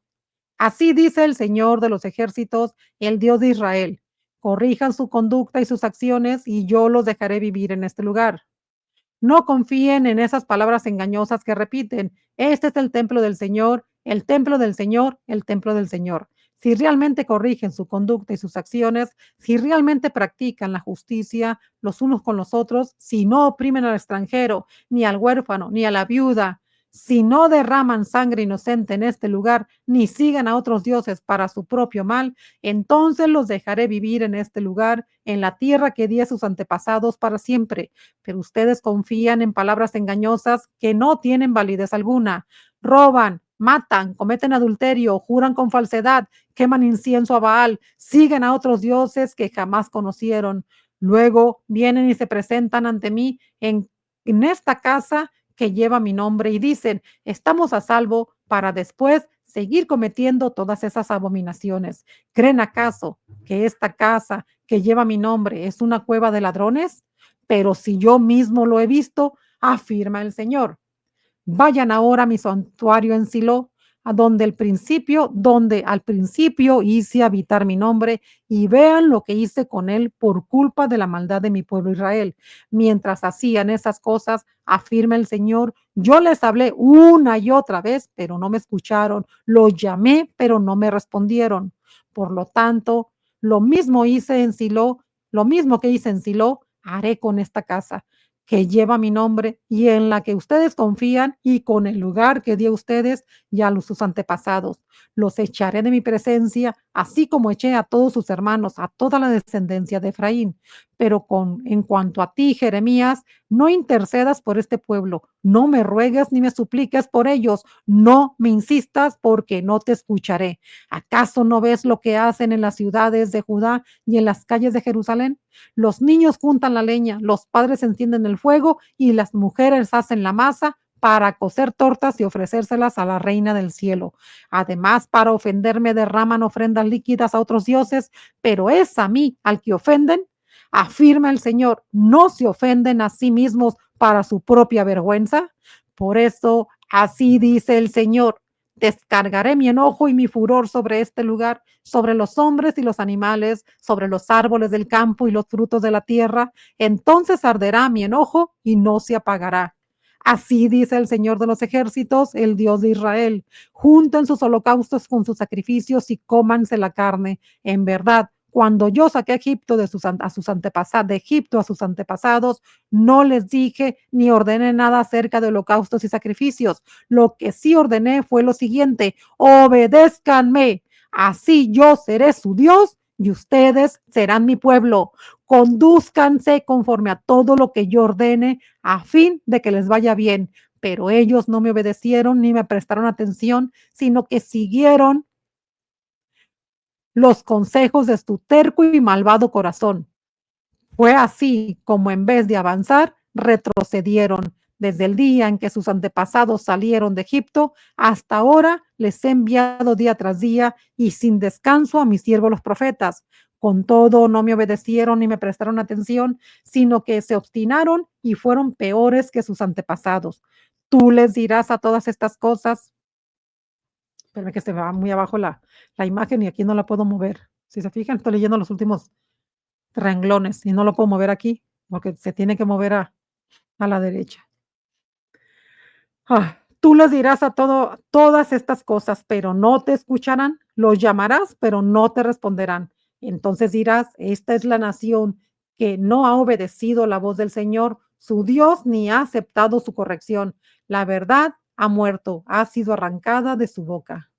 Córtale la cabellera y tírala. Eleva tu lamento en las lomas desoladas, porque el Señor ha rechazado y abandonado a la generación que provocó su ira. Hermanos, este profeta es el más fuerte, o sea, es el más duro, ¿no? El valle de la matanza. La gente de Judá ha hecho el mal que yo detesto, afirma el Señor. Han profanado la casa que lleva mi nombre al colocar allí sus ídolos abominables, así como algunos que yo conozco. Además, construyeron los altares paganos de Tofet en el valle del Ben Hinón para quemar a sus hijos y a sus hijas en el fuego, cosa que jamás ordené ni me pasó ni siquiera por la mente. Por eso llegarán días, afirma el Señor, cuando ya no lo llamarán más Tofet ni Valle del Ben Hinnom, sino Valle de la Matanza, y a falta de otro lugar en Tofet, enterrarán a sus muertos. Los cadáveres de este pueblo servirán de comida a las aves del cielo y a los animales de la tierra, y no habrá quien los espante. Haré que en las ciudades de Judá y en las calles de Jerusalén se apaguen los gritos de alegría, las voces de júbilo y los cánticos del novio y de la novia, porque esta tierra quedará desolada. Muy bien, ahora vamos ahora sí al comentario y cerramos. Ok, ok, a ver.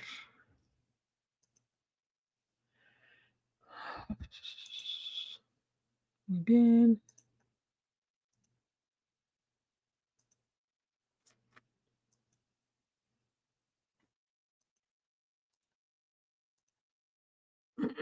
Dice así, capítulo 7.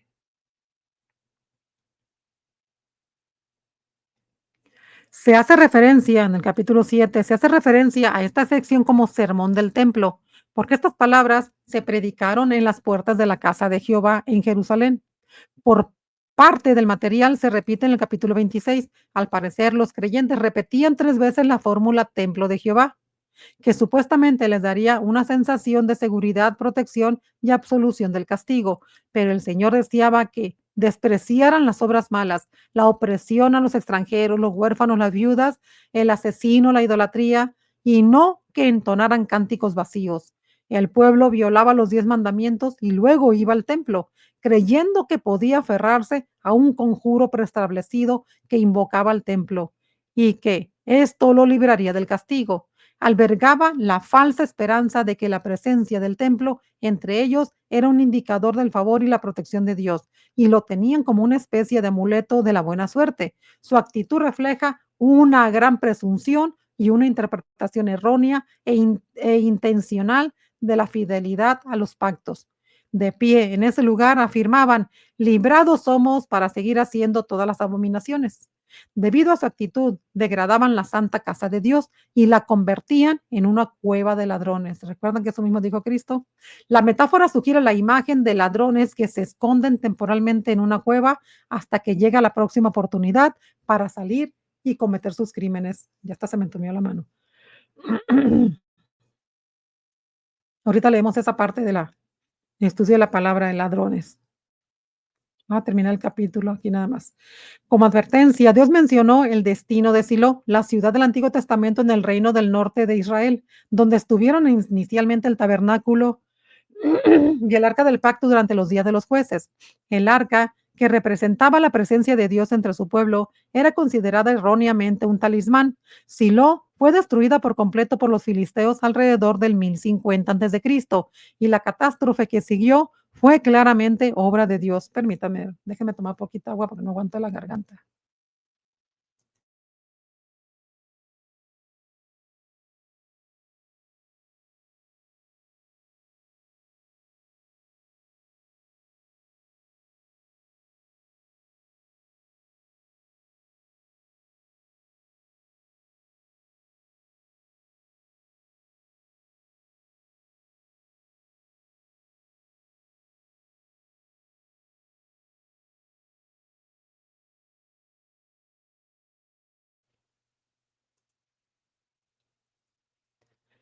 A ver, repito esta parte. Como advertencia, Dios mencionó el destino de Silo, la ciudad del Antiguo Testamento en el reino del norte de Israel, donde estuvieron inicialmente el tabernáculo y el arca del pacto durante los días de los jueces.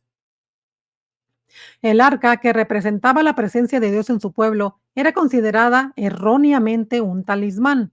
Silo, igualmente hoy día también sigue siendo exactamente lo mismo para ellos, y esto que no la tienen, ¿no? El arca, que representaba la presencia de Dios entre su pueblo, era considerada erróneamente un talismán. Silo fue destruida por completo por los filisteos alrededor del 1050 a.C.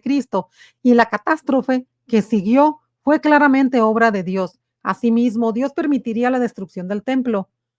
Asimismo, Dios permitiría la destrucción del templo. El pueblo no debía depender de un símbolo el templo o el arca. Más bien, su confianza debía descansar en el Dios que habita en este templo.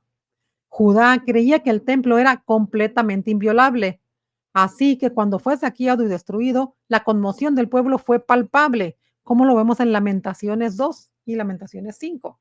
Su destrucción se consideraba imposible, así como lo consideraban todos los judíos, todo el pueblo de Israel. Y es hora que no lo entienden. Dios instruyó a Jeremías para que no intercediera por el pueblo intencionadamente. Él no lo escucharía. Ellos lo habían provocado con la idolatría en sus familias al adorar a la reina del cielo. También, imagínense ahora el Señor, ¿cómo estará el Señor ahora que adoran a María de esa manera como lo hacen? Es terrible, hermanos, es terrible, o sea, exactamente lo mismo,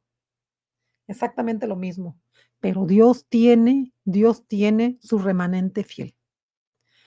Por eso sigamos teniendo la seguridad y esperanzas en el Señor. Solamente no violemos los mandamientos de Él. Muy bien. Dice también, Dios instruyó a Jeremías para que no intercediera por el pueblo intencionalmente. Él no lo escucharía. Ellos lo habían provocado con la idolatría en sus familias al adorar a la reina del cielo, también conocida como Ishtar por los babilonios y como Astarte o Astarot por los egipcios y los cananeos. La reina acá se llama Virgen María. La reina de los cielos era una diosa de la fertilidad y todos los miembros de la familia de Judá estaban dedicados a su servicio, por lo cual eran culpables. Los niños buscaban leña, los padres encendían el fuego y las mujeres hacían la masa para hornear tortas para ella y de esa manera asegurar la fertilidad, como aparece en Oseas 7:4. Como han hecho en hebreo Nasak, derramar libaciones, como han hecho ofrendas en hebreo Nesek, o sea, y libaciones también, a dioses ajenos, a Ishtar y a otros dioses extranjeros, el furor y la ira de Dios se derramarán sobre el pueblo de Judá y toda su tierra. Jeremías 8 y 44 brindarán más información sobre la participación de las mujeres de Judá en estas prácticas idolátricas. A pesar de las firmes advertencias a través de los profetas, el pueblo había ignorado conscientemente a Dios. Por tanto, ahora él ignoraría sus oraciones. Las urgencias de las advertencias proféticas que se expresa en la frase enviándolos desde temprano y sin cesar, el pueblo era terco y desobediente, y Dios indicó que ellos se habían profanado a sí mismos.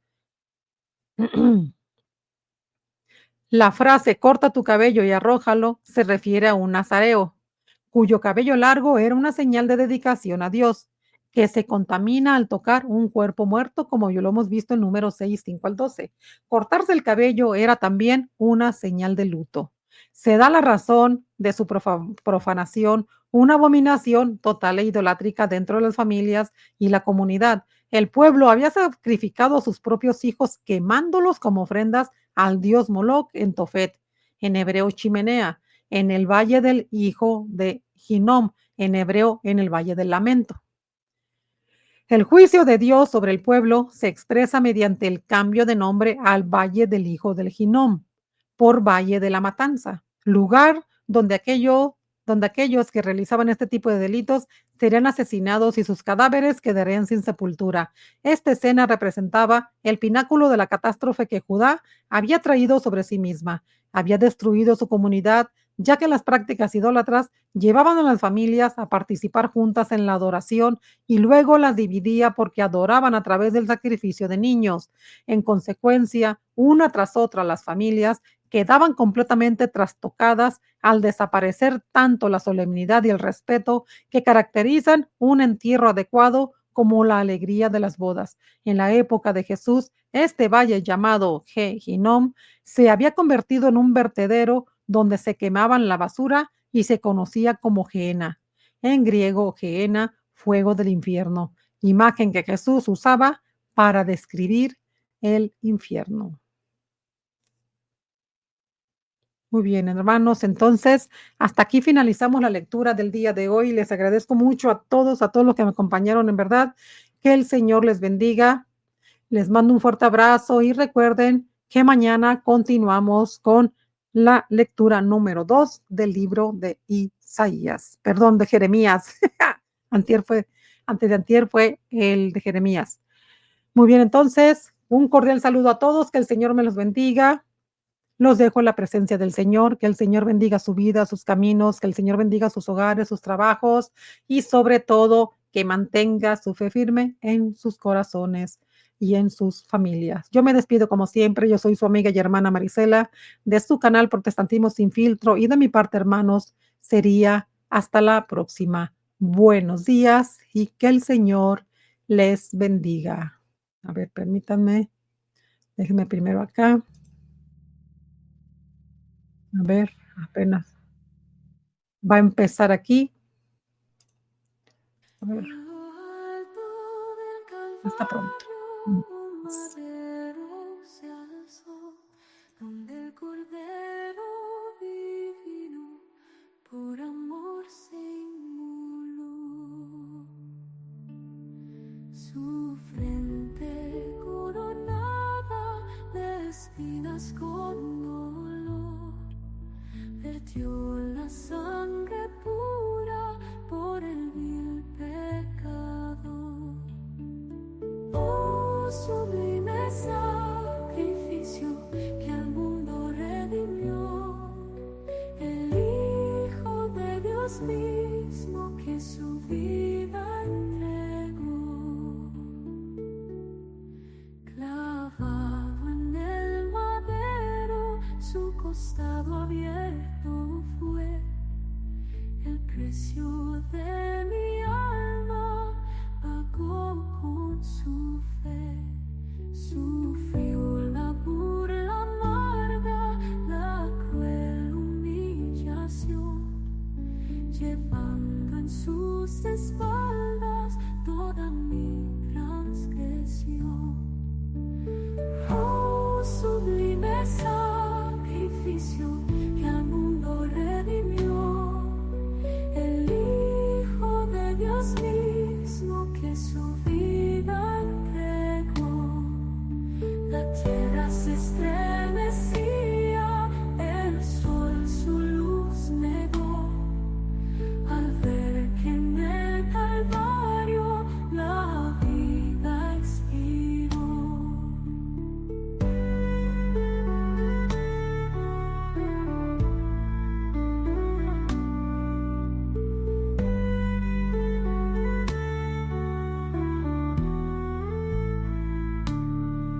Mas de esa muerte santa la esperanza brotó, y al tercer día triunfante la tumba venció.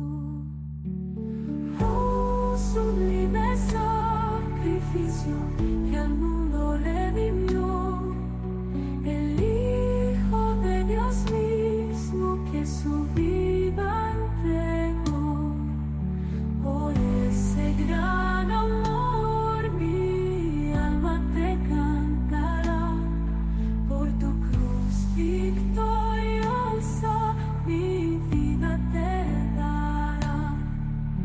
En cada paso firme, en cada respiración, honraré tu martirio con mi adoración.